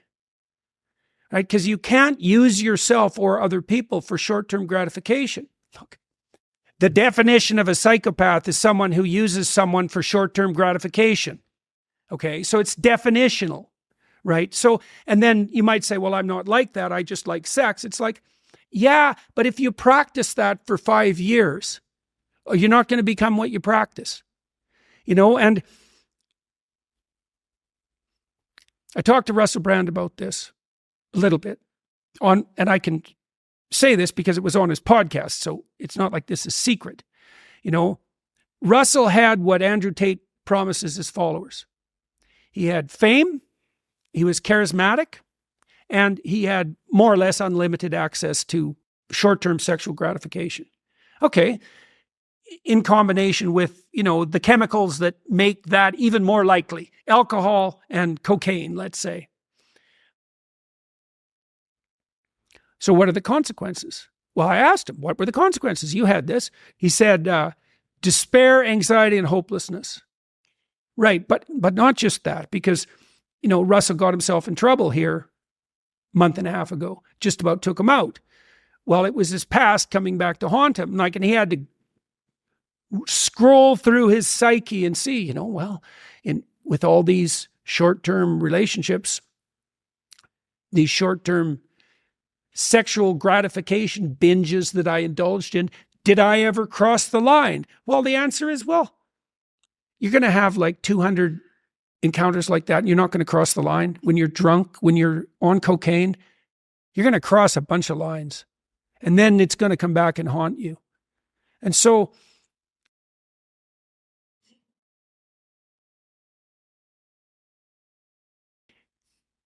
it's very interesting to see in our culture, back to the hopelessness and despair that you were mentioning that's characterizing young adults' life. It's like, it's all about me. That's the self-esteem movement. But then me becomes, it's all about what I want. And then that becomes, it's all about what I want right now. Then it's what the lowest part of me wants right now, and to hell with everyone else. It's like, okay, how are you going to play that game without being desperate? You're going to be desperate as soon as you start playing that game. And the other thing, it's even worse than that, because you're going to end up with Jeremy, the porn star problem. Anybody, you're not going to be very happy about being with the people who want to play that game with you, because they're not going to be the people that are really going to make you feel that life is worth living. They're going to be the people, especially on the female side, women who are willing to take advantage of themselves for short-term sexual gratification. Those aren't happy women. They're usually damaged women. And if they're not damaged when they start playing that game, they're going to be plenty damaged by the time they're done with it.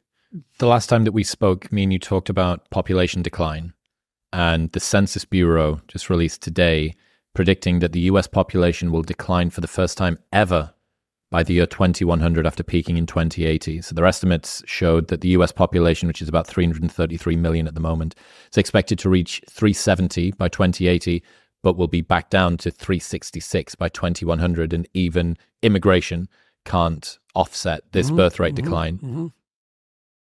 Over the last 2 years, do you think things have got better or worse than you anticipated from birth rate and marriage rate standpoint? I think they're probably still getting worse. And I think Musk is one of the few people, Elon Musk is one of the, in case anybody was wondering, he's one of the few people who's called out the danger of, a one-child policy, or the idea that we should decrease the population. I mean, things that don't grow die, but they die for all sorts of reasons. And we could tie this back to identity. What's my identity? I could say, well, it's how I feel about myself. That's the line that's used everywhere now. You don't get to tell me who I am. I know who I am. I'm who I feel I am. Well, first of all, I don't even know what you mean by feel. Like, what the hell? What does that mean? You're your emotional state at the moment, and you can just impose that on everybody. That's your theory, is it? That's the theory of a 2-year-old. Literally. That's a very bad theory. Well, where could your identity be other than that? Well, one of my identities when I taught at Harvard was professor, obviously, and that was a good identity. But, that it wasn't something I was carrying around in my head. It was a pattern of relationship that I had with a whole bunch of people, all my students, right? It wasn't inside my head. Now, there was a concordance between my representation of myself and how I was acting in the world. And that concordance was the health. It wasn't what I thought of myself. Part of the reason that you can take some, let's call it gratification, from being a successful podcaster is that you're actually a successful podcaster. It's not in your head. It's in 1.5 million subscribers. It's how many podcasts have you done? 700. Okay, so it's in 700 podcasts. It's not something you're carrying around in your head. Do you remember, I loved the 42 rules that created the 24 that you ended up coming up with, but there's one that you didn't use. If you have to choose, be the one who does things, right? Not the one who is seen to do things. Exactly, absolutely. I love that rule. Oh yeah, that's a great rule. That's a great rule. Yeah, well, the thing is that you can do almost anything you want if you're willing to take responsibility for it, if you don't want credit. One of the most effective political maneuverers I've ever seen, woman she's so brilliant. I won't tell you who she is, but she's so sharp. She's so brilliant. And she told me the last time I saw her, she's had her finger in pies for like 30 years, popping up in places you'd never expect. And I asked her, it's like, how the hell did you pull this off? And she said, I decided 30 years ago that I could do whatever I wanted if I didn't want credit. And so that's exactly what she's done. And she's had a stellar career, stellar. And I've worked with other people who've done the same thing. It's very interesting. It's a very interesting thing to realize. You might say, well, why would I want the responsibility without the glory? It's like, A, do you want the glory? Are you so sure that wouldn't just get in your way? There's something to be said for anonymity. And second, maybe you want the responsibility because that's the adventure. You actually get to do the thing that someone else just wants to take credit for. Well, maybe doing the thing is plenty of reward in and of itself with regard to identity. When I was a professor, I was also a husband and I was also a father. Well, those were identities, but they weren't in my head. They were embedded in the relationship I had with my kids, and that was a meaningful relationship, embedded in the relationship I had with my wife. You can't be, it's almost heretical to say this in the modern world. You can't be isolated, alone, without responsibility, and pursuing your hedonistic nonsense, and not be insane and miserable. Those are all the same thing, right? And so, it's got to the point, I've said things that have made me somewhat unpopular, like it's very difficult for people to mature until they have a child. So you find a huge part of what you are in that relationship. It makes you responsible, makes you grow up. It gives you the opportunity to mentor someone. You have someone around who's more important than you. Well, that's part of being mentally healthy. It's a huge part of it. This enterprise that I put together in London, helped put together, Alliance for Responsible Citizenship. We're trying to put forward a model of governance. It's called a subsidiary model. And the idea is that people have multiple social roles that scale.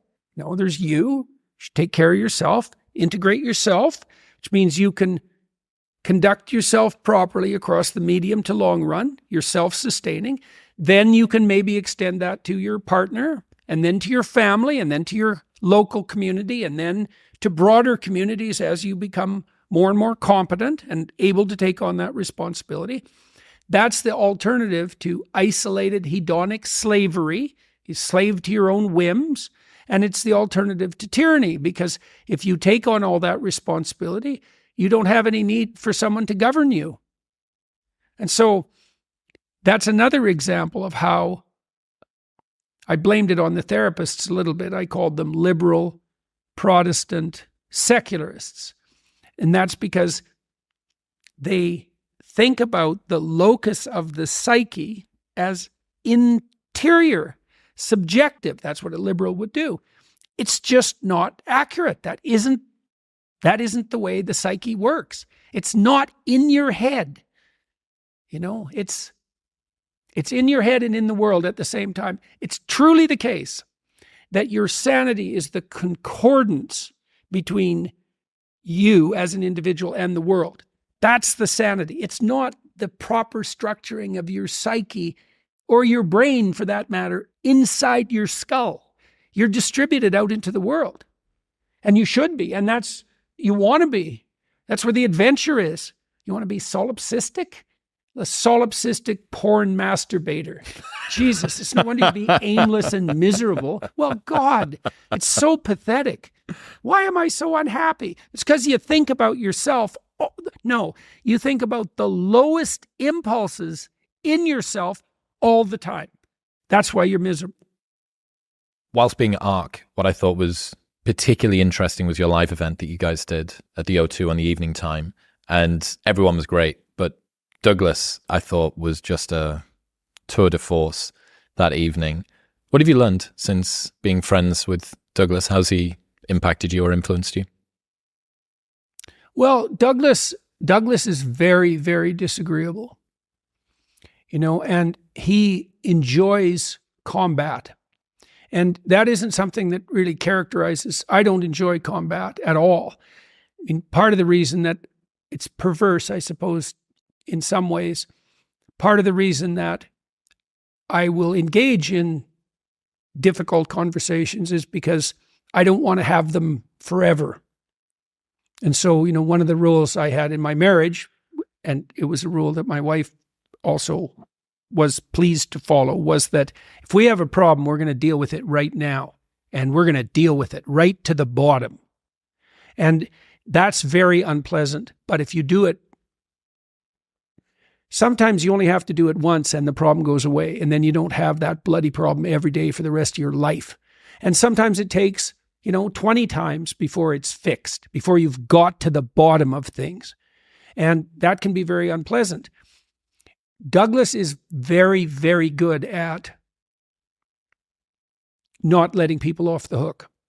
He's very tough, and he's very good at defending himself. And there's a pitilessness about him that's extraordinarily admirable. It's a judicious pitilessness, and it's a dangerous game to play because there's another gospel realization, let's say, is the standards you judge other people by will be the standards that you yourself are judged by. And the reason for that is, well, how are you going to judge everyone else and not apply the same standards to yourself? Like, that's not going to happen because you become what you practice, and you'll turn the hostile eye that you turn on others, you will absolutely turn on yourself. There's no way around that. And so Douglas plays a dangerous game because he's very combative, but he's also extremely careful. He's very careful with his words. And he toured with me through Europe. I think we did 9 shows together. We split the Q&A.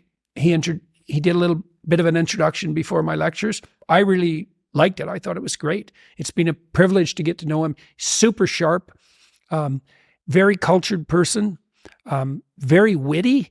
So he has a great sense of humor, which is also fun, which also is one of the things that makes him a very dangerous opponent in a debate, because not only does he have the facts at hand, like Bjorn Lomborg, but he's devastatingly witty and cutting. And it's fun to watch that. He's a master at it. So it's interesting to think about the fact that all you need really in a live debate, I think I learned this from you and Sam ages ago. If you're doing a live debate now that's not a proper intellectual formatted opening remarks, so on and so forth, if you manage to get sort of 2 or 3 real zingers, you won. Regardless of the content, if you do 2 or 3 real zinger, whole crowd laughs, guess what? You got. Yeah, well, the great public intellectuals have a vicious sense of humor, right? And I mean, I also think that's why so many of the successful podcasters have been comedians. Well, at the ARC conference, I think Konstantin Kissin's speech was the overwhelming hit of the convention. I think it's got 600,000 views as of today, 650 on the ARC site, and about 600 on his own channel. And Konstantin did a beautiful job of merging intellectual content with wit. Well, the thing the interesting thing about my live tour that I'm about to start doing, a bunch of my comedian friends have said to me, dude, I am so jealous of the tour that you get to do because no one's expecting you to be funny. If you manage to be funny 4 times in 90 minutes, you've killed. If I'm not funny once every 7 seconds, I'm a shit comedian. Right. So the bar is set, and obviously coming in with Konstantin's background of comedy means that he is able to be by far far and away way funnier than most public speakers. But doesn't get held necessarily to the same standards that he's not expecting to be one-liners all the time. One of the things that Douglas brought up when you guys were talking on stage that I thought was particularly interesting was the perils of smart people getting captured by culture wars bullshit. Do you ever think about how much time over the last decade some of the smartest people on the planet have had their attention, their cognitive horsepower just taken away, arguing about whether men are men and women are not, or whatever the idea du jour of the day is? Yeah, well, just this how is much something time's that, been lost. So I've been partnering with the Daily Wire for about a year and a half so far, and that's been very successful. They've been a pleasure to work with. But what they wrestle with constantly, all of the principles at Daily Wire would rather in some real way be concentrating on philosophical, theological, or dramatic matters. So, which is partly why the Daily Wire is turning towards entertainment for kids, but also for adults, starting to make movies, for example, and TV shows. They'd rather be doing that. I had Ben Shapiro. He participated in this seminar on Exodus that I produced with about 9 other extraordinarily interesting thinkers. And Ben just shone, he's wasted. Is he wasted on the political? The political's necessary, but it's one nation under God for a reason, because the political isn't the pinnacle. Never. It's never the pinnacle. And if you're capable of discourse at the pinnacle, political discourse is secondary. Well, there's also, and it's also evanescent, right? There's ways that it can tumble as well. There's, how would you say, degrees of depth of political stuff too, because what works on YouTube a lot of the time is reacts to insane woke TikToks exactly, or does whatever. Exactly. And it's easy to get pigeonholed that way. Yeah. And it is it a waste? It's non-optimal. But it's an interesting question to be asked, right? About how much sort of ankle or skirt or knee do you need to show from an algorithmic perspective in order to keep the numbers churning? Because ultimately you're producing what people click on. You don't want to be completely beholden to your audience. That's audience capture. Yeah. But you also don't want to be so unaware of having your finger on the pulse of what is trendy that you become obscure and obsolete. Right. Well, and and that balance. Well, in that line that you're trying to walk when you're dealing with matters that are the highest and also making them publicly accessible, that's a very, very tight line to walk. I mean, Jonathan Pajot has done a good job of that, although his market is still relatively niche, and he certainly is more esoteric, let's say, than the Daily Wire guys who tend to devolve into the political, and that devolves into the cheap political from time to time, right? The hit for hit's sake, or the chasing the algorithm. And I mean, that's the danger that all politicians have too, is that, and I've seen this with lots of political types who have developed a persona.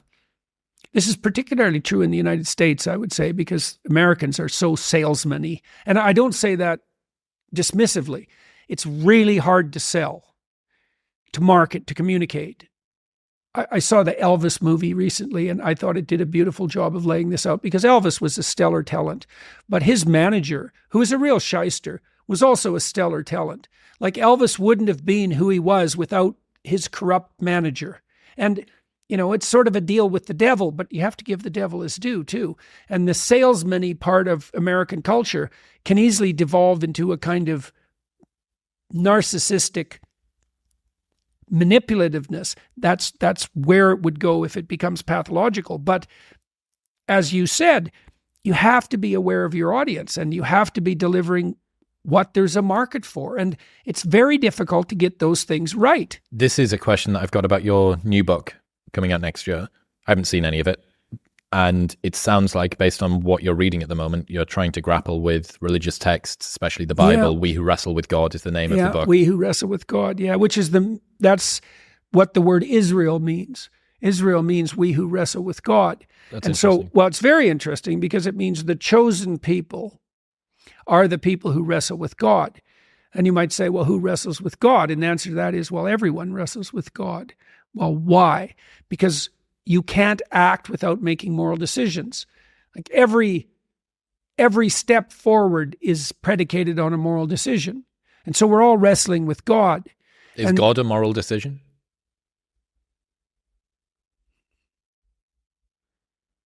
God is the spirit that guides you when you make the proper moral decisions.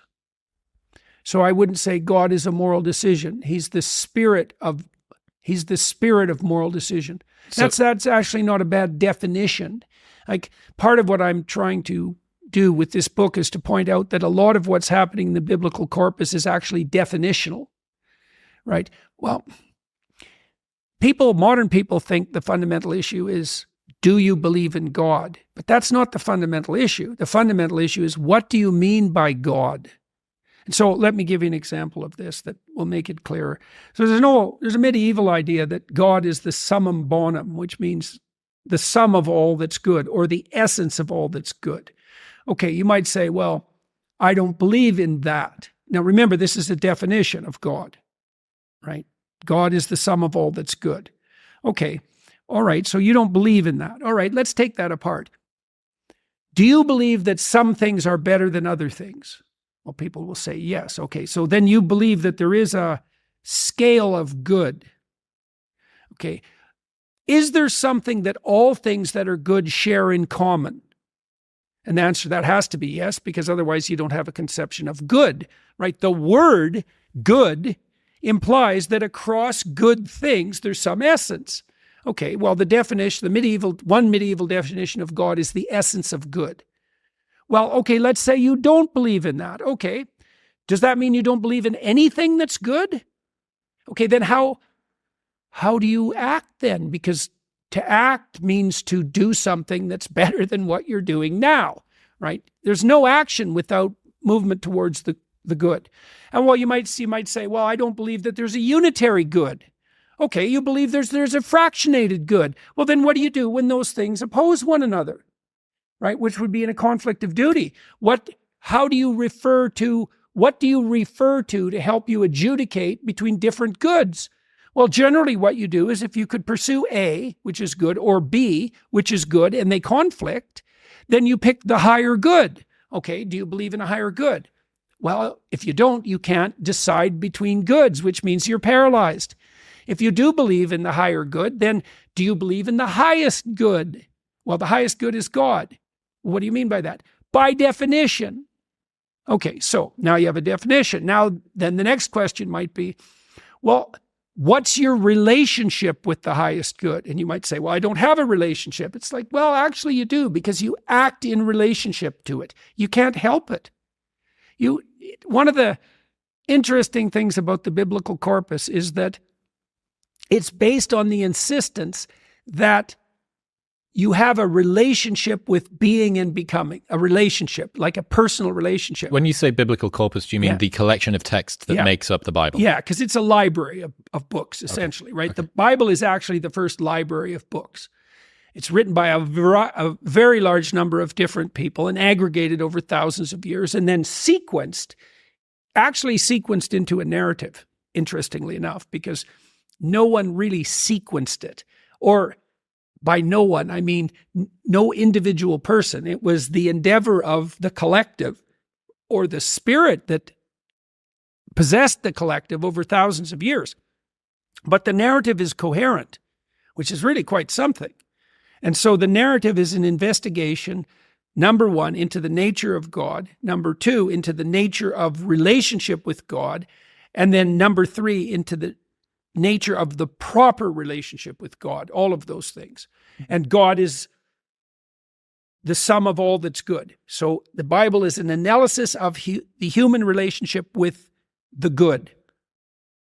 What would have to happen after the publishing of We Who Wrestle with God for you to look back on that publication and consider it a success? What is it that you want to happen? What do you want people to feel or to take away from that work? I think we're at the beginning of the counter-enlightenment. The propositions, the Enlightenment view of man is wrong. And this, out of the Enlightenment view came science. But the science now indicates that the Enlightenment view of man is wrong. What do you mean? Well, the Enlightenment types believed that we could orient ourselves in the world, let's say empirically, and this is Sam Harris's proposition, you can abide by the facts. You can orient yourself as a consequence of the dispassionate analysis of the facts. You can't. And I would say the artificial intelligence engineers have figured that out. The postmodern literary critics have figured that out. The psychologists and physiologists of perception have figured it out. And the neuroscientists have figured that out. So it's not just the evidence that that view is necessarily incorrect, is overwhelming and multidimensional. You can't orient yourself by the facts. Why? Because there are as many facts as there are things. In fact, if you combine things, the nature of the combination is also a fact. So there's as many facts as there are things and combinations of things. Well, you can't orient yourself by that. You drown in chaos. It's like you're standing in the desert and there's an infinite number of directions you could go. Well, how do you choose a direction? And that's showing up in that most recent survey that I just mentioned. People feeling meaninglessness, purposelessness. Right. I'm lost. overwhelmed They're lost by... in the desert. Yep. They're lost in the desert. And the desert is the desert of facts. It's dead facts. Especially given how few people can agree on, is this a fact or is this counterfact? Well, that's also a problem, is that it's not like the facts are necessarily self-evident. Some facts are, and I suppose to some degree what the scientific corpus is the elaboration of a set of incontrovertible facts. I've read recently that the whole Big Bang narrative is starting to come apart. That was a fact for a long time. Now, I don't know if that's the case. I don't know enough about it, but my sense is that the new discoveries from the Webb telescope have made many of the presumptions upon which the Big Bang model was based questionable. So now I don't want to, fall down a postmodern rabbit hole, because although the issue of what constitutes a fact is a very complicated issue. Anyways, you can cut to the chase by pointing out that we organize facts in a hierarchy of value. And see, the thing about, I'm trying to make this case in the book, you do this when you look at the world. You can't look at the world except through a hierarchy of value. So, for example, as we're sitting here, there's an infinite number of places we could be pointing our eyes. Like I could be talking to you and looking at this little spot on the concrete floor, or the spot beside it, or the infinite number of spots surrounding it constantly. But I'm not. I'm looking at your eyes. Okay, why? Because I'm prioritizing them. So the fact that dominates in this landscape is the fact of your eyes. Why? I can use your eyes to evaluate our shared focus, right? And that's why we look at other people's eyes. It's also why humans have got white around the outside. Exactly. It's so that we can see what other people are attending to, so that we can get insight into the story. A story is a description of a hierarchy of value. Stories can be fantastical, though, right? If they're untethered to anything, I can make Harry Potter's a story. Now, if they're untethered to anything, you won't find them interesting, because they won't resonate. They won't grip you. Yeah, they're tethered. Stories are tethered to reality in a very, very complicated way, because reality isn't what presents itself moment to moment. It's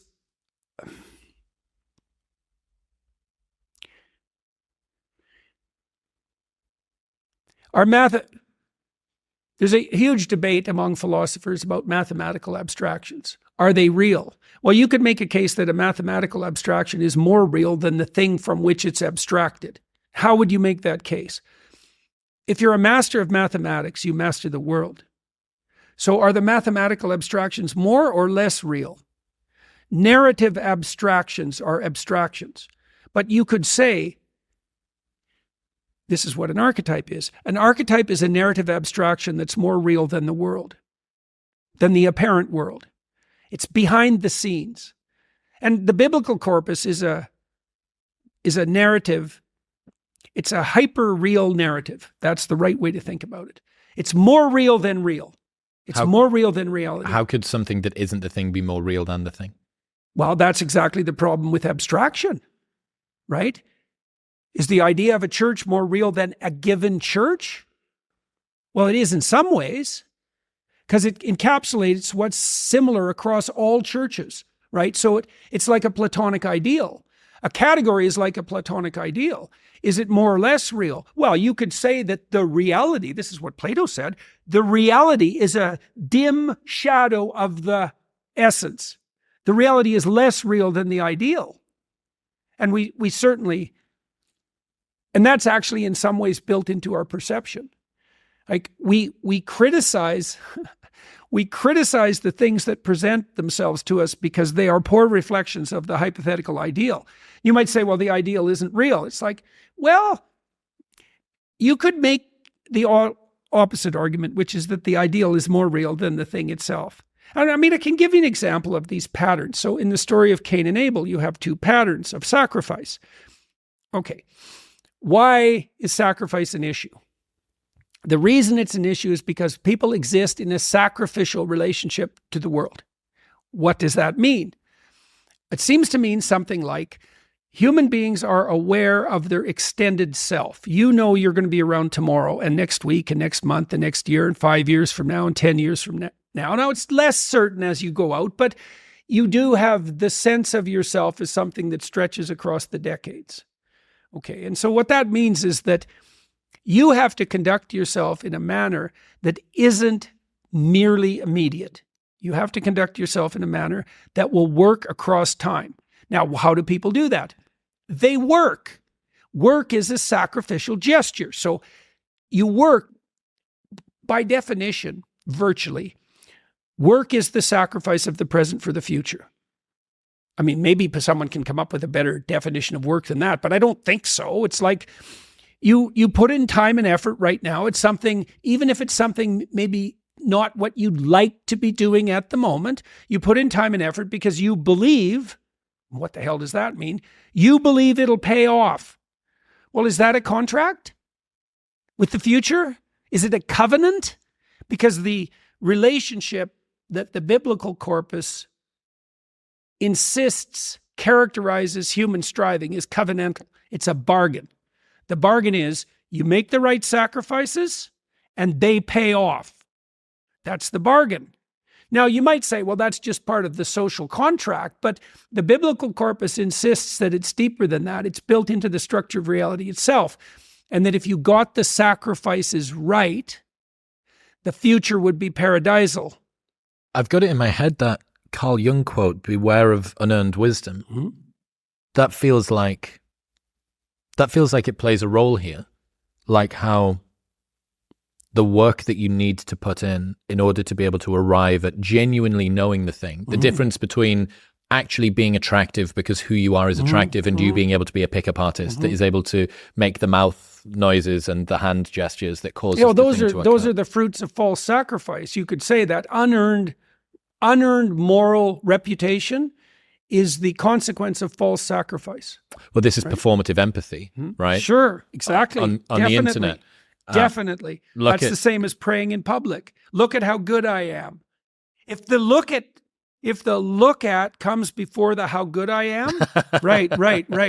It really wreaks havoc on the good claim. It's also, I spoke to Douglas about this, it seems to almost be a predictor. It's an identifier that you should be a little bit more cautious about what this person's doing. Definitely. You know, if every single person that's super sweetie and nicey, Lizzo. Do you see Lizzo was in the news recently? No. So she is a artist, singer. She the one that got in trouble for abusing her close compatriots. Her dancers, yeah. She made her dancers eat bananas out of the vaginas of Amsterdamian strippers. Douglas said that Oh yeah, that's a little on the hedonistic power mad side. well, she was supposed to be, this bastion, for the girls and body positivity and all this stuff, but it turned out behind the scenes that she was treating her dancers terribly, body shaming them all of the time, but she was the one up front that was the vanguard of this particular movement. But you'd seen the same with, was it Jimmy Fallon? I think he was caught up in a furor recently that he was a tyrant to work for, and yet out front. Ellen DeGeneres, again, the same. It's almost actually like if somebody is It's very much like that. overloading on the sweetie, nicey, I am here for the underlings, that you go, I'm a little bit suspicious of what's going on there. If you need to proclaim your purity and your good standing, if it's all words and opinions and not deeds. One of the commandments, one of the 10 commandments is do not use God's name in vain. Okay, now people think that means don't swear. And it sort of means that. That's one of its like tangential meanings.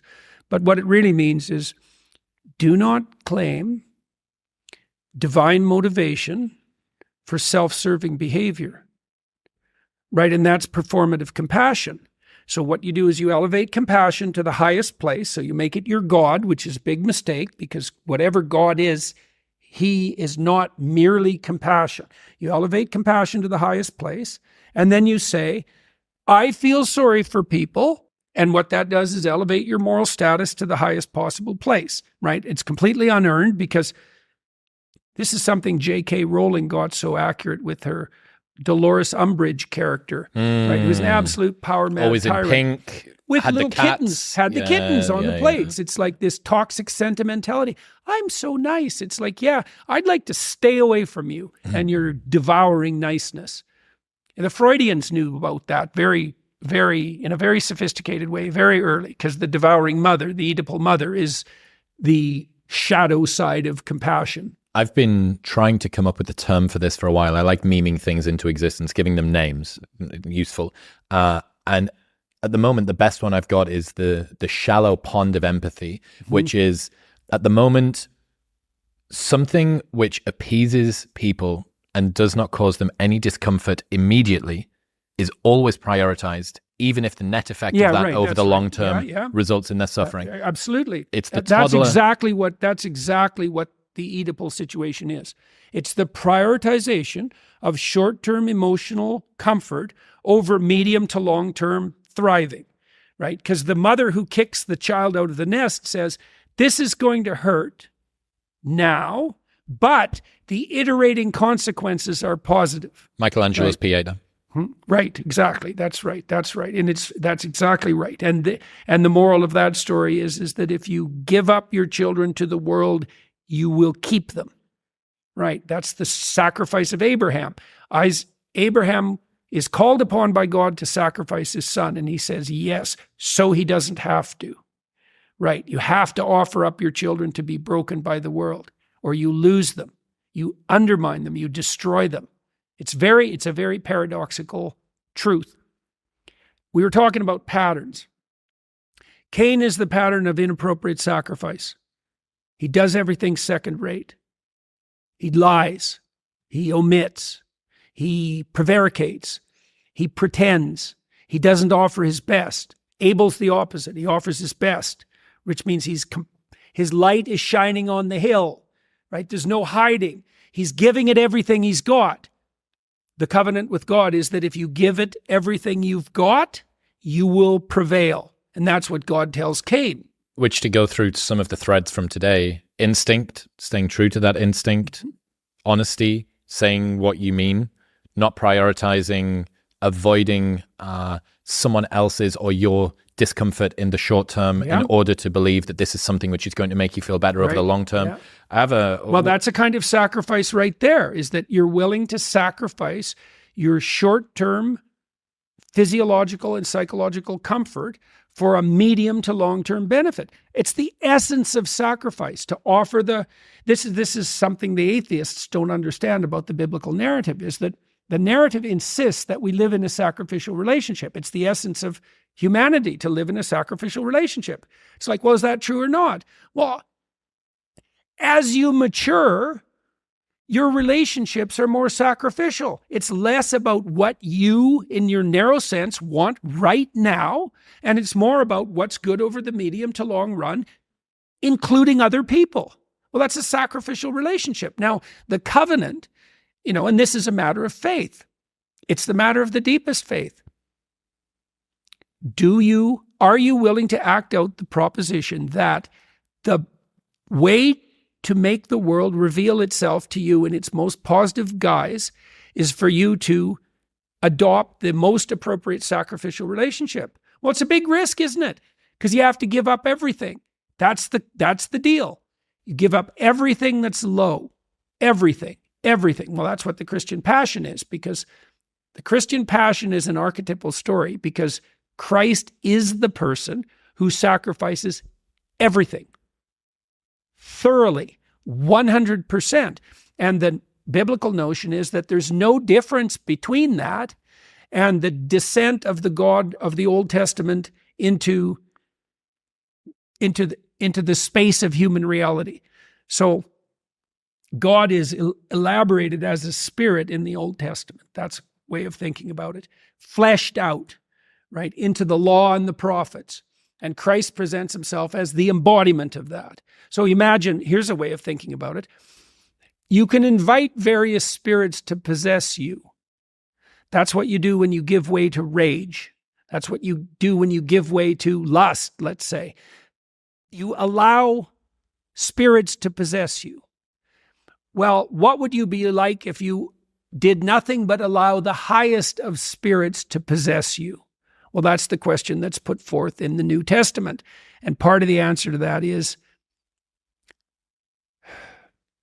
if you allowed the highest of all possible spirits to possess you, you would be able to confront everything that life could possibly throw at you. And that's what happens in the Christian passion, because the worst that life can throw at you is the worst tragedy. And the worst tragedy is the worst death, the worst and most painful death inflicted on the least deserving person, right? That's the ultimate reach of tragedy.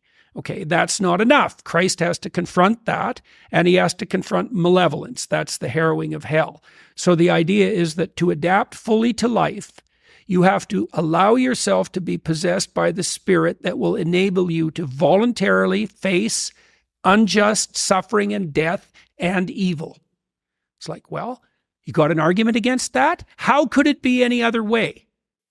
One of the things that I think I see people respond to this degree of pressure when they think about what is going to happen long term.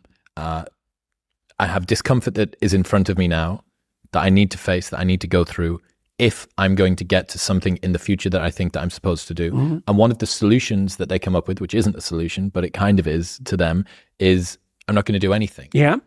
That no decision is kind of the same as a neutral neutral choice. Right. One of my friends, Alex, has got this quote, which I love, and he says, "The heaviest things in life aren't iron and gold, but unmade decisions. The reason you are stressed is that you have decisions to make and you're not making them." Mm-hmm. Yeah. No doubt about it. Well, there's no indecision, right? There's only, because you age, like you pay for your indecision. It's a decision. It's a decision to avoid, fundamentally. And part of the moral that's embedded in the story of Job and in the Christian passion is that you can master what you'll face. And maybe that's true. I mean, the clinical literature seems to indicate that it's true, because one of the things you do, if you're a competent clinician, is you look at what people are attempting to accomplish, and maybe that needs some retooling, but let's assume that they have a goal in mind that would work, right? You've talked it through with them strategically. They have a well laid out vision. Okay, now they're laying out the vision and they encounter impediments that stop them. And maybe they're impediments that make them afraid and paralyze them. And so then what you do is you decompose the impediment, just as we talked about earlier, until you find a way they can advance that constitutes a genuine advance that they'll actually do. So what you do is you take the problem and you narrow it until they'll face it. Okay, then they face it. Then what happens? They get more competent. That's what happens. And then they get better at facing all problems. So they don't just learn how to deal with that specific problem. They learn a lesson that generalizes across problems. They get braver. When you use exposure therapy, people don't get less afraid. They get braver. And that's way better because braver moves from situation to situation. Okay, so the question is, here's the question. If you faced everything that was put in front of you, who would you be? Well, the biblical answer is you'd be a true son of God. That's the biblical answer. It's like, well, do you believe that? Well, it depends on what you mean by believe. Do you think that do you have a better bet than facing what's there? Well, you just have to be sensible about it for a moment. It's like, is your theory that you're going to adapt better using falsehood and avoidance? Because that's the contrary theory. You either face it, and you do that predicated on the faith that something in you will respond if you do, or you don't face it. That's it. Those are the options. If you don't face it, that's faith too. That's faith in the notion that avoidance and deception will suffice. I think that for a lot of people, it's born out of fear. It's born out of being a people pleaser. Yeah. And not wanting to hurt other people around you and not wanting to tell them things that they don't want to hear or not doing or saying things that you know are going to upset the people that are around you. Right. But in the short term again. Yeah. In the short term again, if you look at a good mother upsets her kids a lot. Quit doing that. Why? Well, why? Why not just let your children do exactly what they want? When the answer to that is, well, first of all, it terrifies them because kids actually want walls. They don't want to be in the desert doing anything they want. They want a walled space in which they have the optimal amount of freedom. So a person who truly loves someone else doesn't strive at all costs never to upset them. That's the devouring mother. If you love someone, well, that's the biblical quote, you chastise them. Well, what does it mean? It's like, look, if you love someone and they're doing something stupid and self-destructive and you can see it, it's incumbent on you to say, this is going to upset you, but as far as I can tell, you're doing something stupid and self-destructive. And then there's going to be a tussle about that because they're going to say, well, who are you to judge? And that's a perfectly good question, is what makes you think you're right? And here's the reasons I'm doing this. And, these are the terrible experiences that I've had that have led me to take this path. And sometimes that can be really compelling. You meet people who are bitter and resentful, and then they tell you about their life, and you think, well, yeah. But then you meet people who've had just as terrible a life, who aren't bitter and resentful, right? And they're doing better. And so even if it seems justifiable, maybe even if it is justifiable, it's not justifiable. One of the most common situations I think that this people-pleasing tendency would show up in is someone who maybe thinks that they should break up with a relationship but doesn't do it and sticks about in order to protect their partner. And I found a thread on Reddit that was 5 questions to ask yourself if you're unsure about your relationship. If someone told you you're a lot like your partner, would this be a compliment to you? Are you truly fulfilled or just less lonely? Are you able to be unapologetically yourself, or do you feel the need to show up differently to please your partner? Are you in love with who your partner is right now as a whole, or are you only in love with their good side, their potential, or the idea of them? And would you want your future or imagined child to date someone like your partner? And this thread was just filled with people having existential crises. And it seemed to me to be a collection of people who had managed to believe that continuing to mañana, the short-term postponement of the discomfort of the decision that they wanted to have around their partner was somehow the noble thing to do, or the good thing to do, or the virtuous thing to do, or the thing that ultimately would result in the best outcome, even though they knew that if they spread it out long enough and then it's just hidden, we just shove it under the rug. So yeah, that list of 5 questions, I think... well, in most relationships, you can break up or you can have 1,000 fights. And if you have 1,000 fights, then you don't have to fight. You make peace that way, because you're different than your partner. So there's things to work out there. And you might think about that as a compromise, but it's not. It's that you're different than your partner and you have to find a game that you both want to play. That's not a compromise. That's a solution. It's like you bring your skills to the table and I bring my skills to the table, and then we figure out some game we can play where we're both optimally utilized and it's a better game than we could play alone. That's not a compromise. Well, but getting to that's very difficult, and people bring all sorts of baggage to a relationship, and you have to, it's just like disciplining children, really. It's the same thing. Your children are annoying you. You can note that. I'm being annoyed by my child. Okay, so what questions do you ask? Am I a tyrannical son of a bitch who's touchy? Well, that's why you need your wife, because you can go ask her, my kids are annoying me. Am I a tyrannical son of a bitch who's touchy? And she said, yeah, you probably need something to eat, or you're a bit of a prick that way. And you got to listen because maybe it's you. Or maybe she says, yeah, that goddamn child's been getting on my case too. And then you ask each other, are we mutually tyrants? It's like, no, that kid's annoying. Okay, do we want him to be annoying? Well, if you love your child, then the answer to that would be no. Because if he's annoying you, he's going to annoy other people. He's going to annoy his potential friends. He's going to annoy other adults. He's going to go through the world being annoying, and everyone's going to frown at him. That's not helpful. So then you could just fix it. And that's going to cause some short-term upset. Maybe you have a 13-month-old child who's very extroverted and disagreeable, who rules the roost. And every time the mother goes more than a foot away from her, she has a squawk fit because she's learned to control. Maybe the mother, is still tied up with infant care and can't put down a boundary. And so now you have to do something about this emerging monster of a 14-month-old child. And one of the things you do is every time the child is bossy, first of all, you note it, and you note that you're not very fond of yourself for being tyrannized by a 14-month-old. That's a bit of a status hit, like it should be. So you have to notice, I'm annoyed by this child. Well, then I should do something about it. Well, it's going to cause short-term emotional distress. The same thing occurs when you're dealing with your partner. It's like, you're annoying me. Okay. Now, maybe that's me. So I should maybe we should have a talk about that. You're annoying me. Convince me that it's me.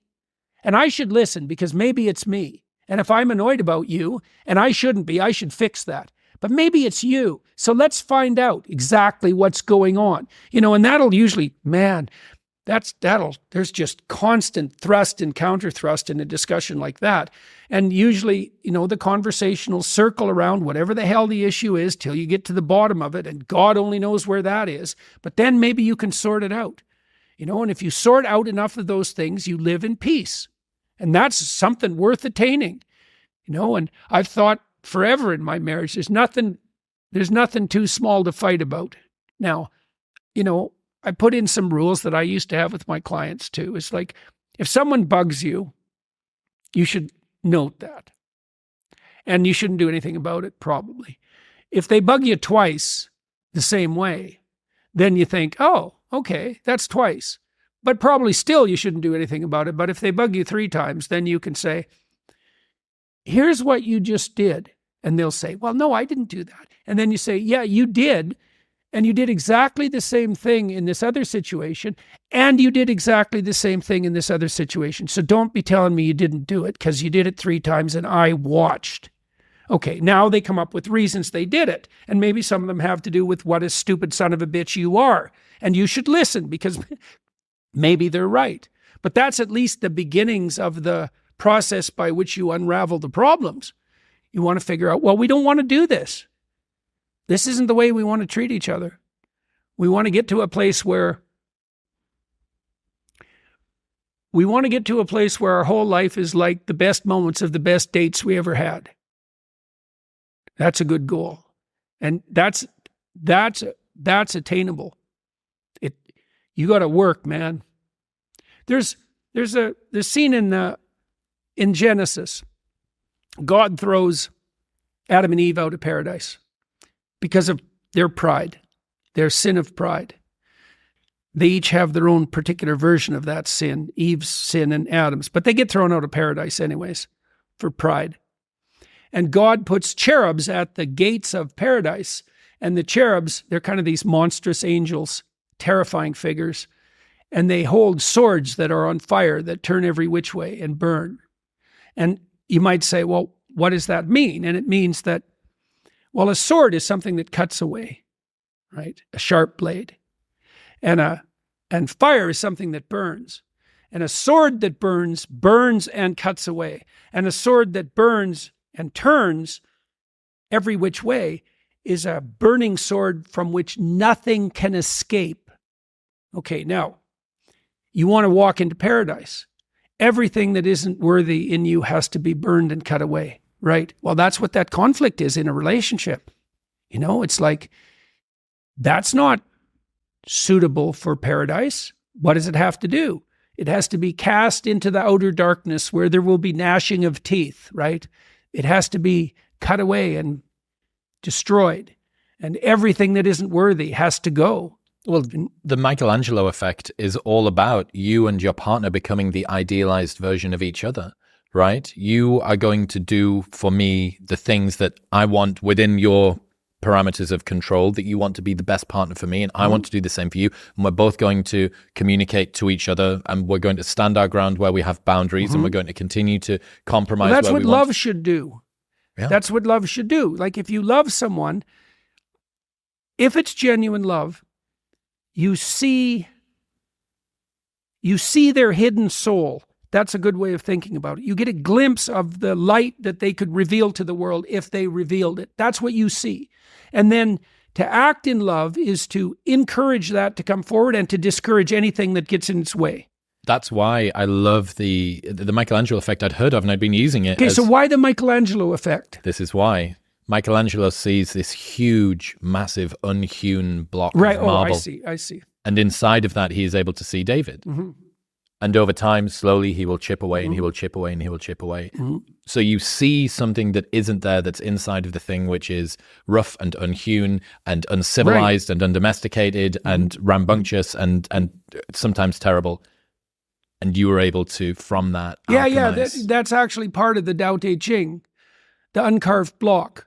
So a child is an uncarved block in the Taoist view, and you remove everything that's excess until what's perfect remains, right? And that's, see, the logos in the Old and New Testament, the logos that creates the world, is the judging faculty that, what would you say, that separates the wheat from the chaff, right? And it's compassion in a sense, because if you're compassionate towards someone, you want what's best for them, all things considered.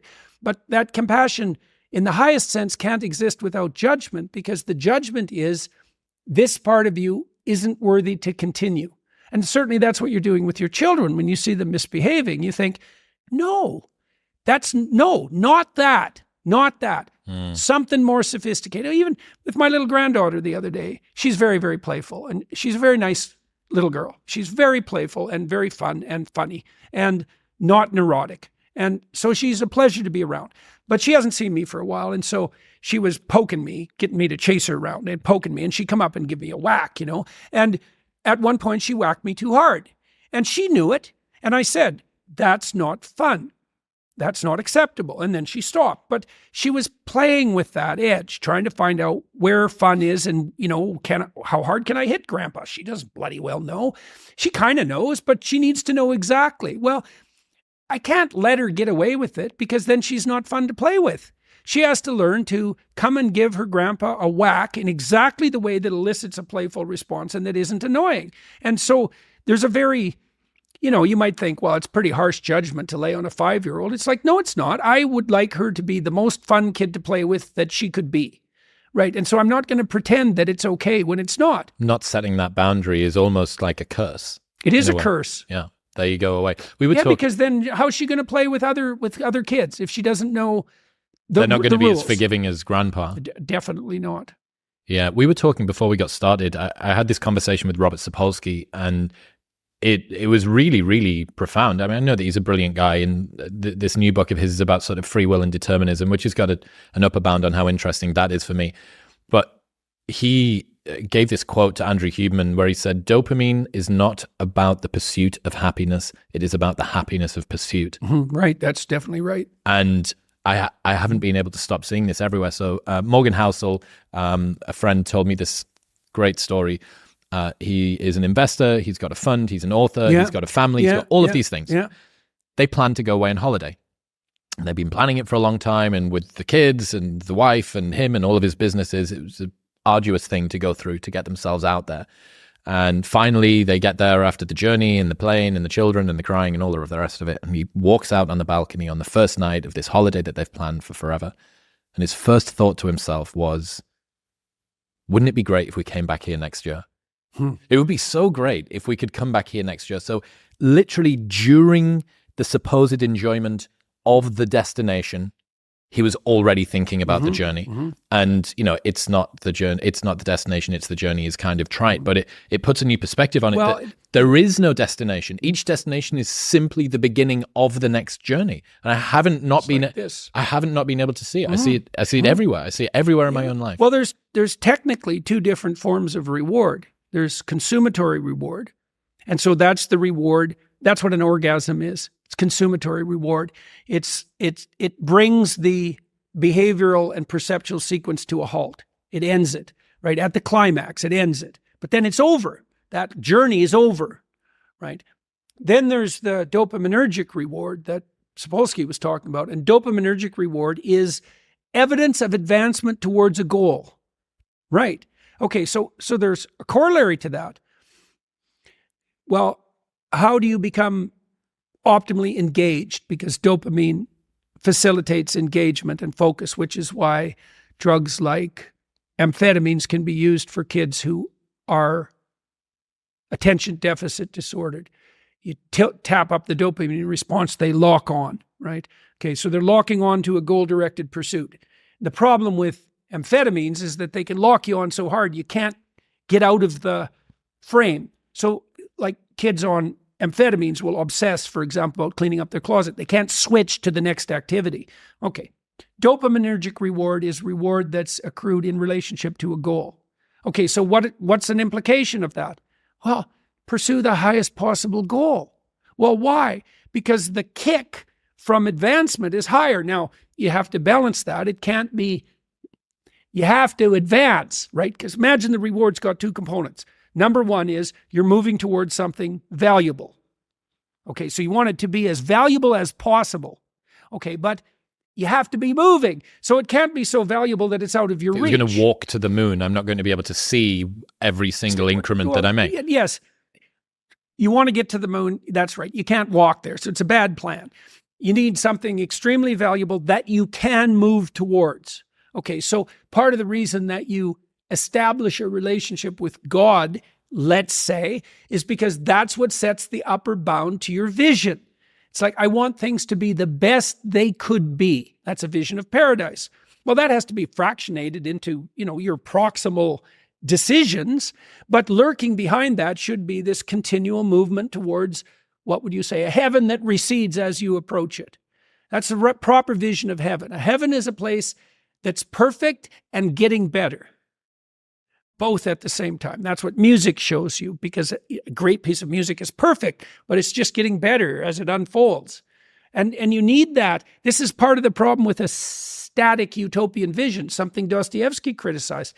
If you gave people nothing but consumatory reward, he famously says, so that they can do nothing but sit in tubs of hot water, eat cake, and busy themselves with the continuation of the species, human beings would break that all to hell in a moment just so they have something interesting to do. What was that quote that you said on Rogan years ago?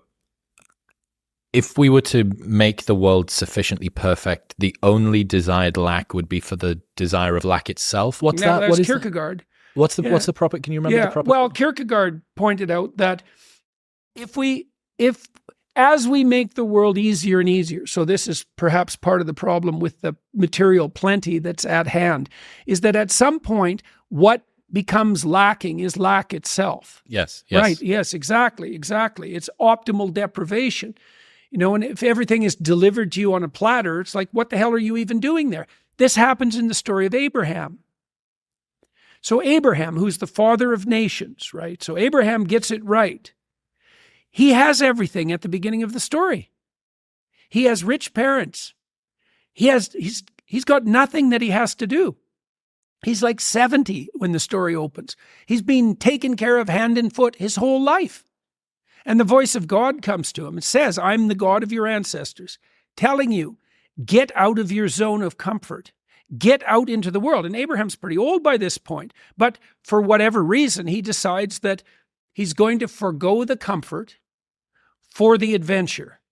And then as Abraham progresses, he makes the requisite sacrifices, each becoming more difficult as he ascends. And he adopts this pattern of relationship with the God that calls him to adventure that literally makes him the father of nations. And so you can even think about that biologically if you want. You might as well. People like Dawkins think reproduction is sex. And that's why he can talk, for example, about the selfish gene making itself manifest in sex. Reproduction isn't sex. Sex is a necessary but insufficient precondition for reproduction. Abraham adopts a mode of being, a sacrificial mode of being that establishes the optimal environment for his sons, who then establish the optimal environment for their sons and their sons and their sons. So you can imagine that what Abraham is doing, this is what the story means, is he's adopting a mode of behavior that works best, all things considered, across multiple generations. And he sacrifices everything to that. It's this incredibly expansive vision. Given that we're in a world which is comfortable and we have created buildings in which there are heavy things that you pick up and put down in the same place because it's simply so rare that you have to pick up heavy things, right? Right. The We have proliferation, speed bumps on our roads for the same reason. proliferation of ice baths and sauna and even reading to some extent, reading difficult things. Where should people go given that they are in a world which is more comfortable than ever before? Where should they go to encourage them to find difficult things? Truth. Truth is what's optimally difficult. The truth is optimally difficult. It's a really wonderful thing to know. The truth is adventure. There's no distinction. Partly because if you're going to just say what you believe to be true, you have to let go of the consequences. You can't predict the consequences. Well, there's no difference between not being able to predict the consequences and having an adventure. They're the same thing, right? Because if you knew the consequences, it wouldn't be an adventure. It's not an adventure if the consequences are foregone. The same as it's no sacrifice or courage if there's no risk. Right. It's exactly the same. And so it's a wonderful thing to know that optimized adventure is to be had in the truth. Think in every given situation. So Christ says in the Sermon on the Mount that to orient yourself properly, and it's often viewed as this hippie paean, take no thought of the morrow will take care of itself. God takes care of the sparrows, he'll certainly take care of you. It's like a hippie wet dream. That isn't the core of the message. The core of the message is very straightforward. Christ says, aim up to the highest thing you can possibly imagine. So that's the relationship with God. You put what's at the pinnacle, properly at the pinnacle, and you aim at that. And then you concentrate that, and it's that, and treating other people like you would like to be treated yourself. That sets the moral frame. Then you attend to the day and the cares of the day. It's like once you've established the proper moral frame, you pay attention to the day and you live in truth. And that moves you towards that destination. You have to have the orientation right. You have to be aiming up. But then it's just a matter of, what would you say? Abiding by the truth. That's the logos that sets people free. And that's right. Doing it properly, right? There was one of the other rules that didn't make it into your book. Nothing well done is insignificant. Right. Yeah, well, you accrue. So Christ tells his followers in the Gospels to store up treasure in heaven, not in the places that moths can eat and rust can destroy. Well, what is that? What is meant by that? Well, it's meant by it means the same thing that you just pointed to, which is that if you run yourself through a disciplinary process, so you accomplish something, maybe you don't attain the goal you were aiming at, but you accrue a new way of looking at the world and a set of skills. Well, if you just keep doing that, you have multiple ways of looking at the world and more skill. Well, that's your storehouse of treasure. The reason women use wealth as a proxy for attractiveness is because wealth is a proxy for competence. It's not competence, because you can be rich and useless. Now, it's not that easy, but it can at least happen temporarily. But women use markers of wealth to assess competence. And the competence is the treasure, not the wealth. Because if you're competent, you can be thrown into the desert and you'll make it bloom. I've said this about people that go to the gym. So from the outside, someone that goes to the gym and has got a good body or whatever, there's the body, and this is what you get to touch during sex and when you're intimate, right? But the story that someone who has a good body tells you about the sort of person that they are is much more important, I think, than the way that it manifests physically. It's someone who is reliable, who is able to overcome hard things, who is self-disciplined. Yeah, it's a marker for discipline. It's just this whole big, long laundry list of things. They're able to deal with pain and discomfort, which is kind of sexy in a way. And it's the perfect materialist disciplinary strategy, right? Because it's very concrete. Well, you change your body. It's like, is that a spiritual pursuit? Well, it is insofar as it requires long-term discipline and sacrifice. And you might hope, and I think this is likely the case, that, you can get stuck in the bodily self-improvement niche and focus on that too obsessively, but you can also use it as a stepping stone to discipline pursuit itself. And lots of people do that. I think I told you the last time that we chatted about the manopause, this thing that I'd come up with. So I noticed toward the end of my 20s that lots of guys who had been training with a particular modality, usually bodybuilding, usually exclusively for the way that they looked, realized as they approached their 30s that they were getting out of breath going up a set of stairs and that they maybe couldn't touch their toes, and they looked fantastic. But no, they just felt like they should maybe start to value different things. And they then changed their training, and they would go and do Brazilian jiu-jitsu or yoga or CrossFit or, some other form of whatever. And that precipitated a change in everything else. And I saw this in myself, right? I get toward the end of my 20s. I've achieved success in many of the ways that society tells a young man that he should value success. There was a discordance. Something felt off. And you then think, okay, well, maybe I need to assess whether or not the things that I've been told I should want are things that I actually want to want. And very quickly you realize, I don't know, it feels like a quarter-life crisis. I think so many men go through this. They go, I either succeeded or didn't succeed at a game that I was told that I was supposed to value playing, and upon reflection, I really don't care for it as much as I thought I did. Maybe there was some elements. I was so proud of what I'd done with my business partners. I was so proud of the things that we'd achieved. But then there was other stuff where I was like, why have I attached so much of my sense of self-worth into this and this and this? And then you have to assess. And so this is what happens in the story of Exodus when Moses encounters the burning bush. So he's just going about his business as a shepherd, and he's doing all right. He's got 2 wives. He likes his father-in-law. He's well regarded in this new country that he's in. He's left Egypt, where there's a price on his head, essentially, for killing an Egyptian who was tormenting one of the Hebrews. Anyways, Moses is just going about his business as a shepherd, which was a very tough job in those days.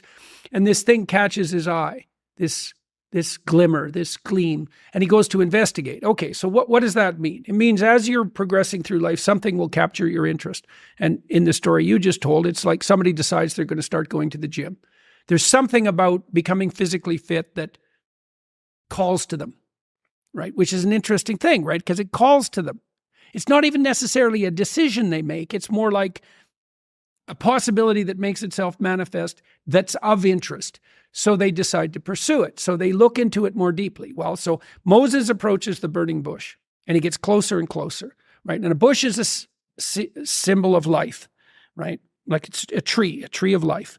And a tree of life that's on fire is being, that's the life, the tree, and becoming, that's the fire, the transformation. So a burning bush is a symbol of being and becoming as such. Now it's something that beckons. Okay, so now you pursue your physical fitness because it's called to you, and you concentrate more and more on it, you get more and more disciplined. But as you get more and more disciplined, you start to transform, right? And so your vision starts to change. Now, what happens to Moses is that as he gets closer and closer to the burning bush, he starts to realize that he's on sacred ground. So he's going deeper. The investigation is taking him deeper. So he takes off his shoes and continues to approach. He's still going down the same trail, right? Pursuing this thing. And then the voice of God itself speaks to him from the midst of the burning bush. And that's what turns him into a leader. And so what does the story mean? It means that as you walk through life in your normal mode, things will call to you. And if you pursue them, they will take you deep. It doesn't really matter what it is that calls. What matters is that you pursue it, and you pursue it to the depths. And as you pursue it to the depths, you will become transformed. And if you do that without reservation, that will turn you into the person who frees the slaves and opposes the tyrants. And that is how it works. That's the call. And that can happen in any direction, virtually any direction. You just have to pursue it with sufficient faith, right?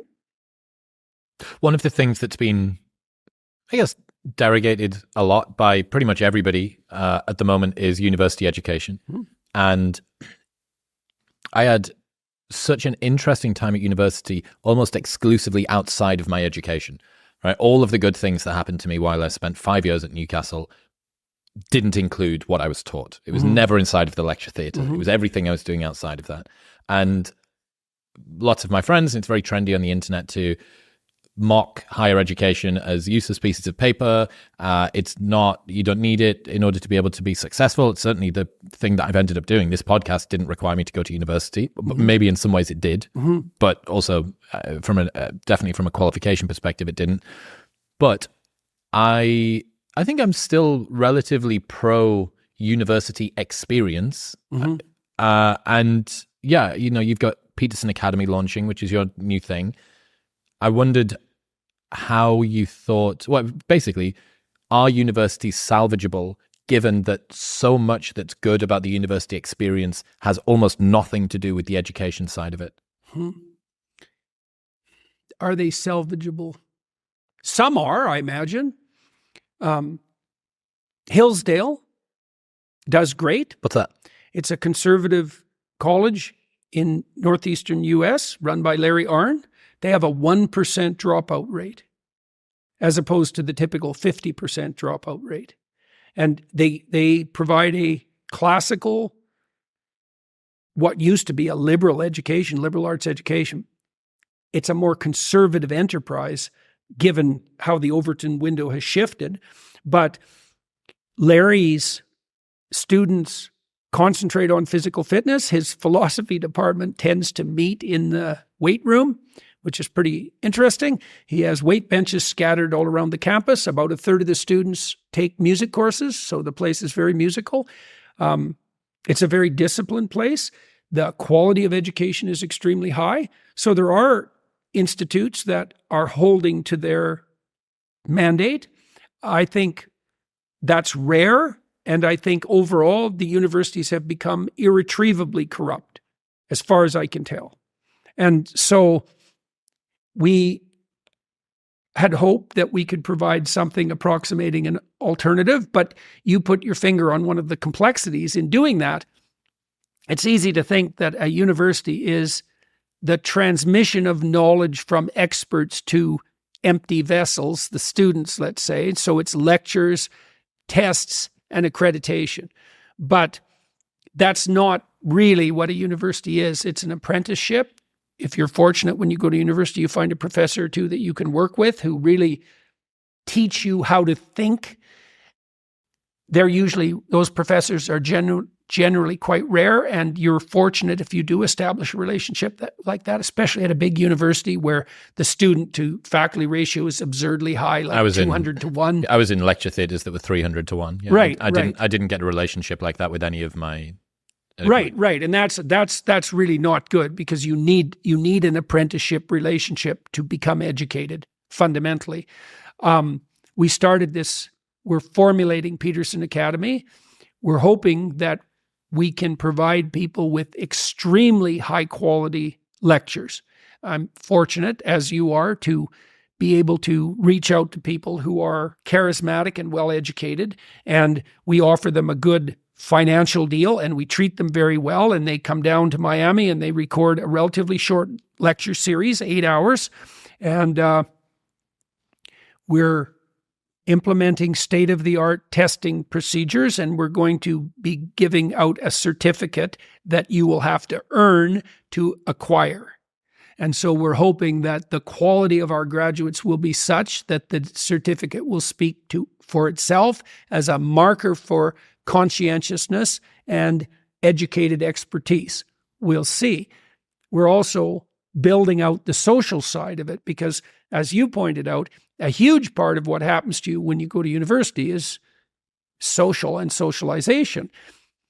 You get to make a whole new group of friends. It's a big deal, right? It's one of those times in your life where you can parcel off who you were and you can become something new. Well, you remember every single summer, at least for me, maybe this was because I was chronically so unpopular in school. I would come back every summer imagining that I would be able to reinvent myself. I'm going to be the cool kid this year. I'm going to be the sporty kid this year, or whatever. Right. But the big one is age 18, because you're not even in the same town. No one even knows who you are. No one even knows what to think about who you are. Right. And that for me was the big inflection point of me going from the child that I was to the sort of young adult that I was going to end up. Right. Well, if you're fortunate, you have a number of times where that happens in your life, where Correct. you can make a relatively clean break and you can invent yourself anew. Right? This is just to interject there. There's an idea called monk mode, which has kind of become a bit of a meme online. But I first read about this years ago, and it involves an extended period of isolation to work on yourself, to reflect on your flaws, to kind of do the inner work, to introspect. It's usually tied in with meditation, with improving your diet, with improving your physical fitness, your mental fitness, all of these different things. And that, I've almost seen it as if doing that and focusing on yourself for a short space of time that's very, very, it's maybe a couple of months, really, really focusing on you, still going about and doing your work and doing the rest of the things. But outside of that, just really, really trying to make yourself as good as possible. Periodizing that, for me, was one of the most powerful inflections, aside from the lifestyle change. And well, that's what confession is supposed to be, fundamentally. I mean, when you take stock of yourself, you confess. You confess to yourself, and you make your sins a reality. You assess yourself for your insufficiency, and you proclaim your insufficiencies. And that, well, then you can start working on them. It's like, it's painful. Here's all the things that I'm not. Here's all the things that I'm not that I would like to be, right? That's painful self-examination. But the advantage is you get all your problems on the table. And the advantage to that is that problem by problem, there's likely some hope. Like, for example, you said you were unpopular when you were a teenager, but that doesn't mean that you had to carry that forward into university, right? There was a possibility that, so how did you get out of that? What did you do? The main reason, I think, was that I didn't really understand how to relate to other kids. So I found myself obsessing over the way that other kids would wear their shirts or tie their ties, or the sort of shoes that they would wear, or the right. So you were looking at external models or markers of that's belonging. that's why they had friends and I didn't. Right. And I didn't realize that it was just I wasn't socially adept. I didn't understand how to relate to other kids very well. And I think I just got to the stage, especially when I went to university, that I'd spent enough time for me to have learned at least some rough-hewn social skills, and now finally was able to sort of cast off some of the presuppositions that had maybe been following me because... What were the opening points for you? Like, do you remember the first friendship you made in university? Oh, yeah, the guys that I lived with. So okay, so these were roommates? Yeah. Okay, so that's a good see, that's a thing that's hard to duplicate online, right? Correct. Because it's having a group of roommates is a formative experience. It was crazy for me. I didn't know because, again, only child, 2 parents living in a small house. I didn't know that you were supposed to knock on someone's bedroom door before you were to go in. Right. I'd never done that. Right, I did 18 years. I'd never had to knock on anybody's bedroom door. It's like, mum and dad are down, like, who else is there? I'm going to knock on the dogs, like the kitchen door, to see if the dogs mind me going into the kitchen. And so many of those things, like, looking back on it now, are just so ridiculous, not knowing that that was something that you were supposed to do. Yeah, well, not knowing those elementary skills, though, that can be a huge impediment. You know, I had people in my clinical practice, we spent hours practicing how to introduce them and to shake hands. Because you want to be expert at that. Because if you're not good at that at all, like if you're really bad at it, you're screwed. You can't even tell someone your name. And so how are you going to make a friend then? You announce yourself as incompetent with your first move. And then if that happens to you 10 times, you're so terrified. Disincentivizes. Oh, God, terribly. And so you should become expert at that. That's something you can do with your kids, is so they can become expert at introducing themselves, you know? Shake hands. Do it with a bit of a firm grip. Look at the other person. Try smiling. You know, match your tempo to the other person. Another dynamic that I've been thinking about recently, I was at a retreat in LA a few months ago, and one of the guys that was there had said he'd stopped talking and writing on the internet because he noticed that the story he was telling in public, he began feeling the necessity to live up to in private. And I think that whether you're a writer or just someone that's got 500 followers on your Instagram and a Facebook from back in the day or whatever, there is an online persona that people put forward that they then almost feel is more real than what they are, and then they try and reverse engineer themselves to fit this new. Well, that's the problem with writing essays that contain what your professor wants to hear. So you can't do that without altering your soul. You can't do that. You cannot construct for yourself a false persona designed to extract resources from the world without that becoming part of you.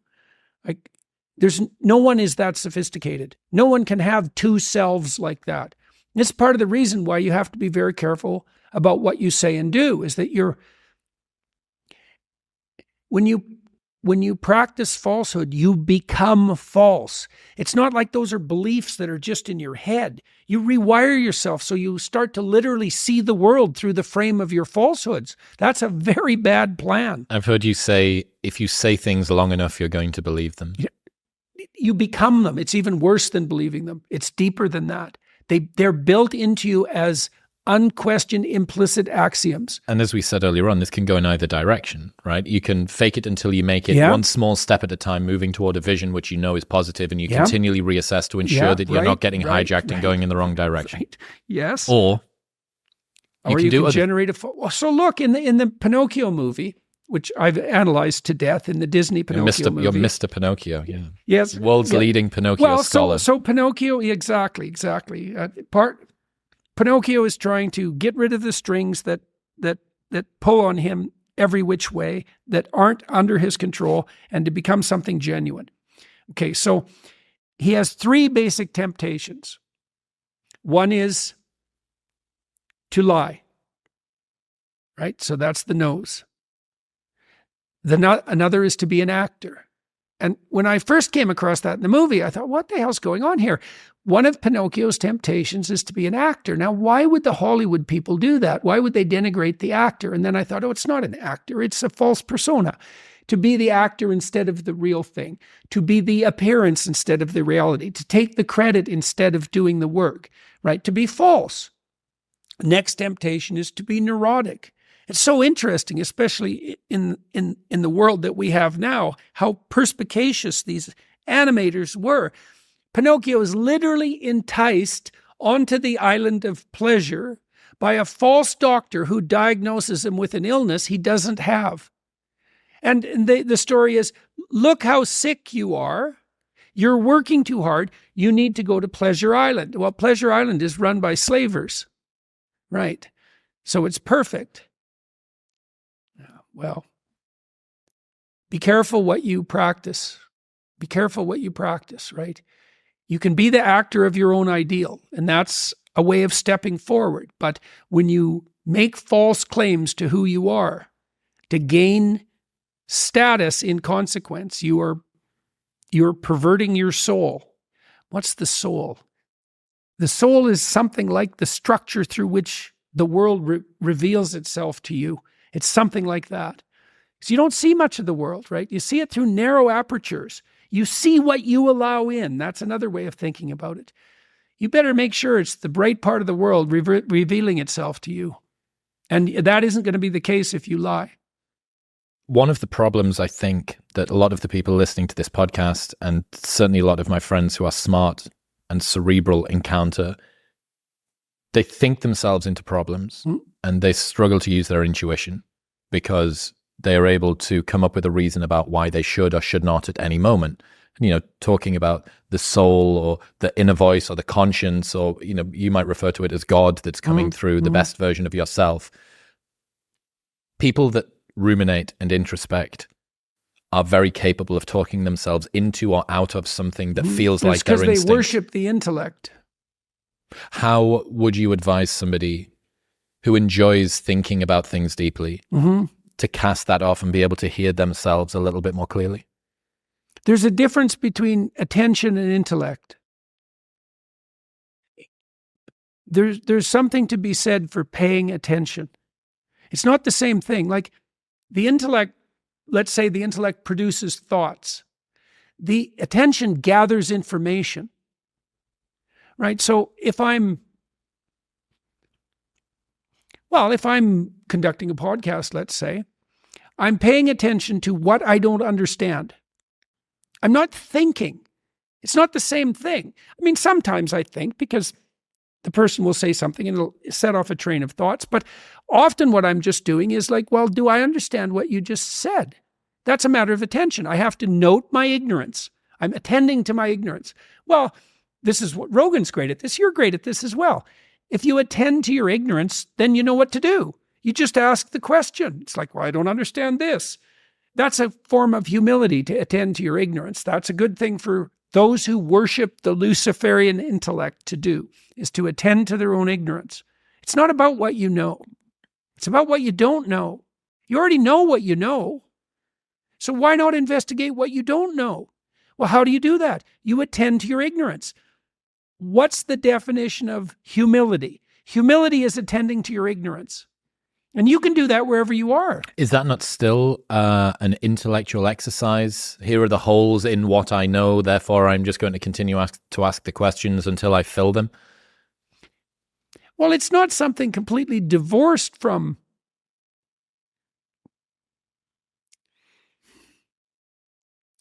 It's the difference between questioning and answering. Like I would say, this is, let's say, definitional. The Luciferian intellect has an answer. When you say Luciferian intellect, what's that? The Luciferian intellect is the intellect that wants to place itself in the highest position. And there's lots of people, smart people tend to be Luciferian because they think that their fundamental value is their intelligence. And they think that intelligence is the fundamental value. And then they're often very annoyed if they're very bright and the world doesn't lay itself out at their feet because they think, well, I'm so smart, everything should just be coming my way. Because they've prided themselves on that. It's like, well, and intellectual pride, well, that might be the cardinal sin. The Luciferian intellect is the intellect that wants to put itself in the highest position. It challenges God. That's what Satan is. That's what Lucifer is, literally, in the Miltonian story, is Lucifer is the spirit who attempts to usurp God. That's what the communists did. That's what the fascists did. That's what we do when we build towers of Babel. And we can easily elevate the intellect to the highest possible place, especially smart people. They do that all the time. It's better to attend to what you don't know. This is why Rogan's a very good example of this, because Rogan is not an intellectual. He's a seeker. Those aren't the same thing. Rogan is always like a bloodhound. He's on the path of what he doesn't know. And the consequence of that is he knows a lot. 2,000 podcasts, 2,500 podcasts. He's done like 2,500 high-level graduate seminars, something like that. It's crazy. And so his questions get better and better as he fills in the gaps. Is it intellectual? No, it's not. It's there's a difference between an intellectual pursuit and a spiritual pursuit. And the remediation of your own ignorance is a spiritual pursuit. It's predicated on humility. How am I stupid? How can I fix that? One of the things I really taught my kids, tried to teach them, was ask stupid questions, right? And that means you have to admit to your own insufficiency. That's what humility is. And then you have to publicly announce it. Here's how I'm stupid. Can you fix me? And, sometimes that is embarrassing, although much less frequently than people think. Usually, if you're in a crowd and you have a stupid question and you've been paying attention, 80% of the crowd has the same question. And they're relieved that, you asked it. In fact, they'll think you're brave. It's so interesting, because you're afraid when you ask a question, if you're in a university seminar, you're afraid that what you're going to do is expose your stupidity and be, what would you say, shamed. And what happens is exactly the opposite, is everybody who's too cowardly to ask that question now thinks that you're courageous. It's exactly the opposite of what you think. Yeah, that happens all the time. Always in my graduate seminars, the kids that asked the most ignorant questions, assuming they were paying attention, because you can ask a stupid question, Stupid question is you're fiddling with your phone and the class has just covered something and you didn't notice and you ask, clue in. That's not a real question. You're just wasting people's time. But if you're genuinely ignorant, I never had a student who asked a genuine question that I thought was a stupid question. Never. And I'd never treat a student that way. It's like, no, it's so cool too, because sometimes the stupidest questions cut to the heart of the chase. It's the kids who would ask a really basic question that also forced me to really understand what I was teaching.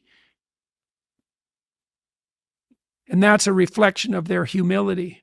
It's that humility in the pursuit of the ideal. That's not an intellectual exercise. Not in the strict sense. It's definitely what generates knowledge, though. That seems to be a good stepping block toward earned wisdom as well. That's earned wisdom, yeah. Yeah, earned wisdom through humility. Right.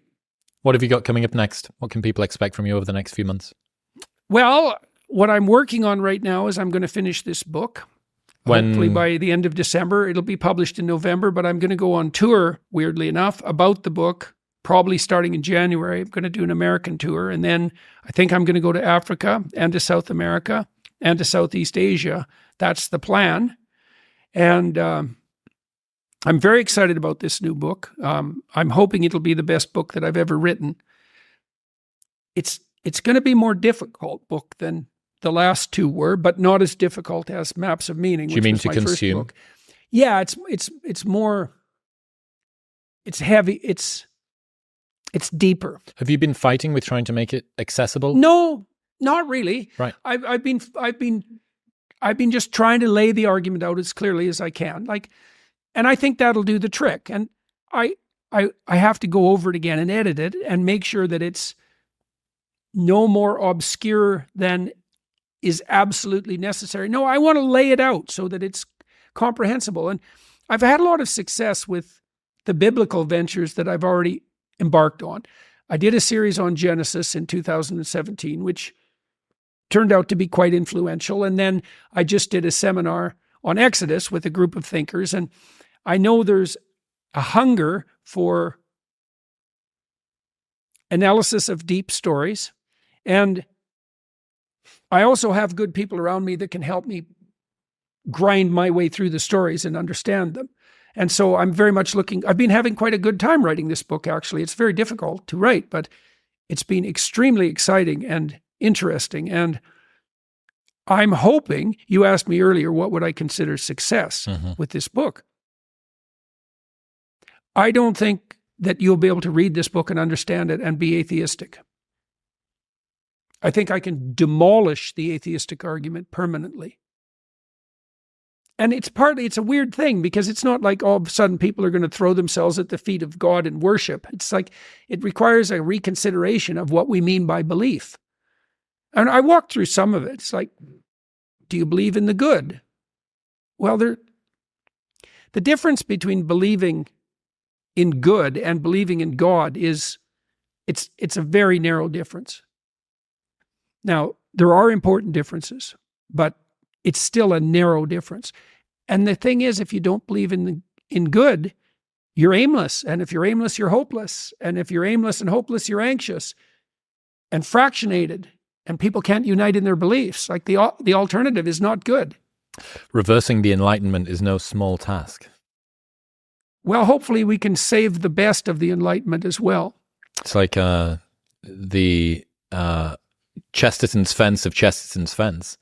Like how many different fences are in the field, so to speak, and if we've thrown this one out and we're trying to plug it back in, but which bit of it's going back in the ground? One of the things that's very interesting, and I think people like Dawkins have started to realize this, and I know that people like Douglas Murray and Ayaan Hirsi Ali and Neil Ferguson have recognized this, is that with the death of God, many other things die, things you don't expect. And one of the things that dies when God dies is science, and no one expected that. How so?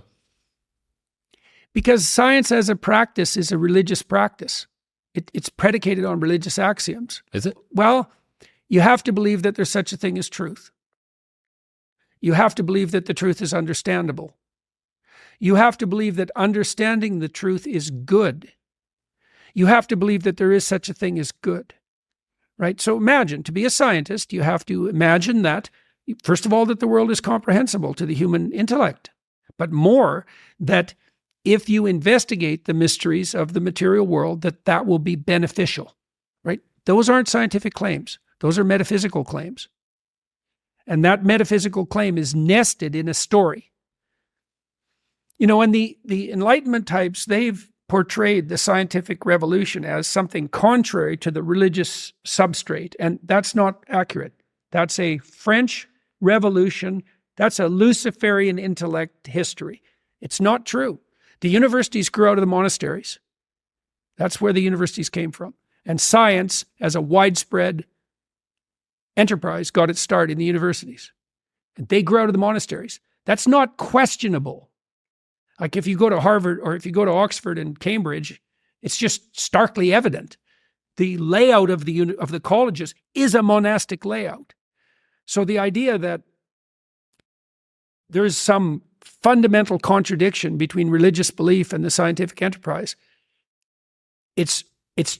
there's nothing about that that's true. And part of the reason that we're losing the scientific enterprise right now is because we've unmoored it from its metaphysical substrate and it can't survive. If you're going to be a scientist, you have to put the truth above all else. Scientists are very rare. You have to believe in the truth to be a scientist. I think Dawkins believes in the truth, by the way. So he's an atheist, but he's much less of an atheist than he thinks. That's my impression. Lying scientists are atheistic or just malevolent.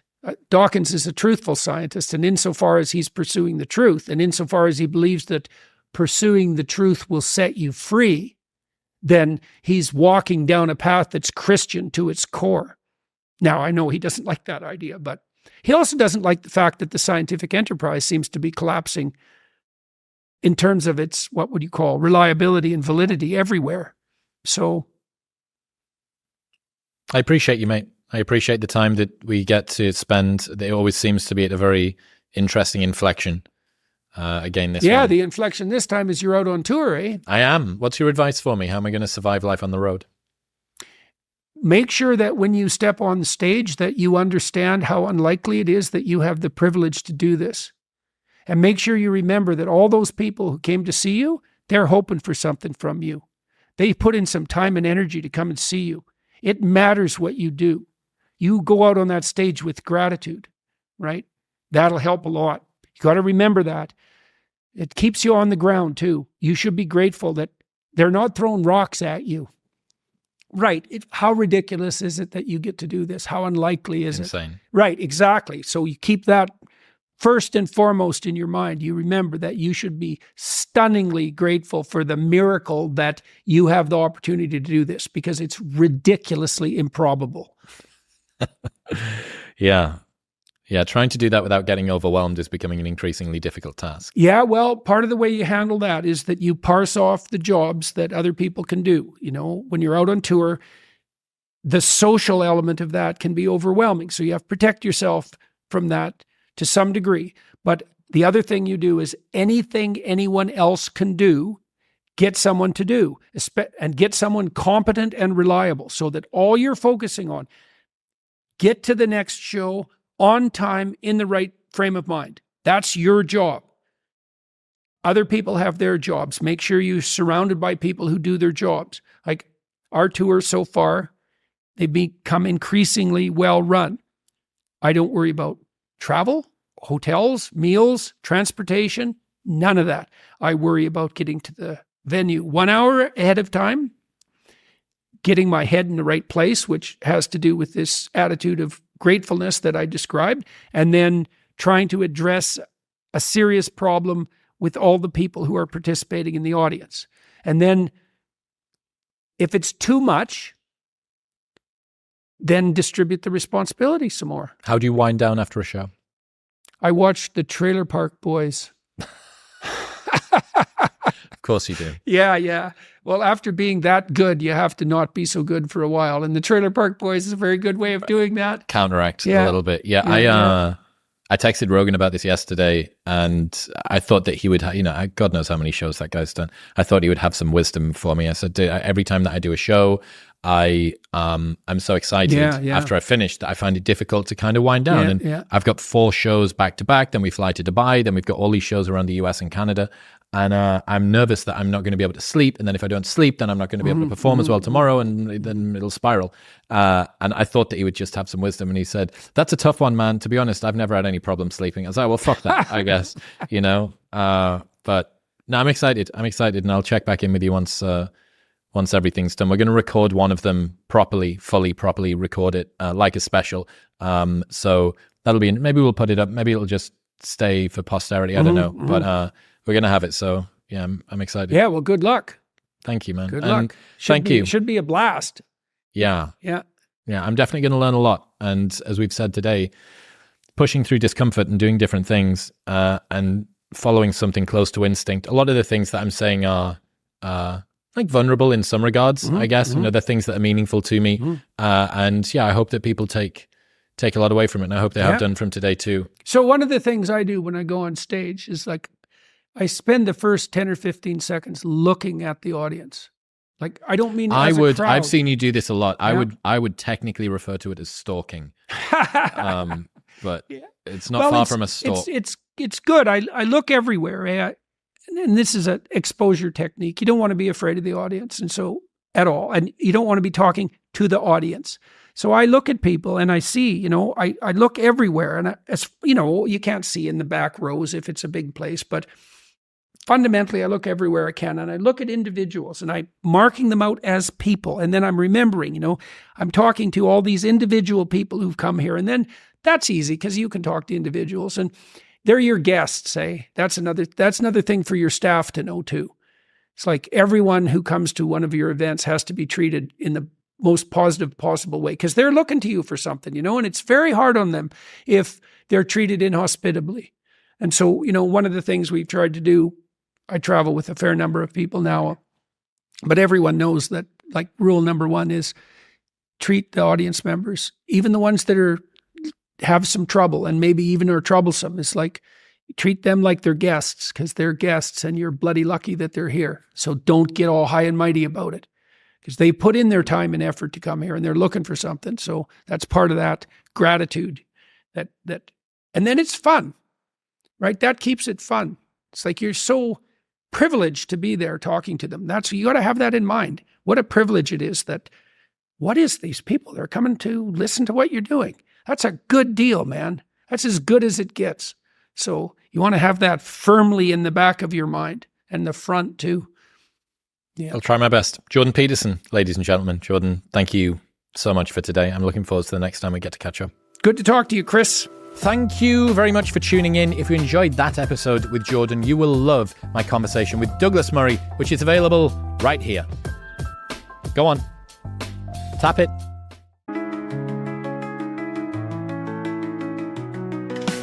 Moonlight shadows, dancing twisted figures, lonely path winding, can't find home. Cracks in reality, mirror reflections, crying echoes come like haunting tones.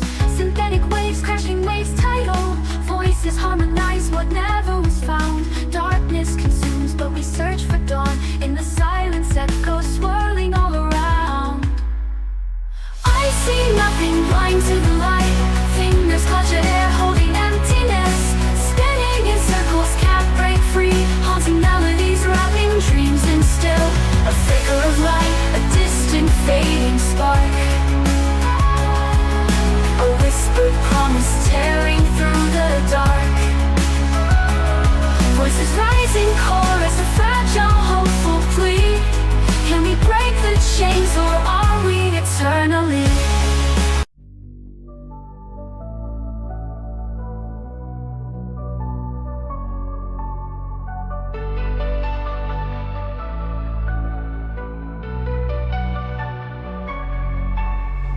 Whispers in the night, soft and out of sight.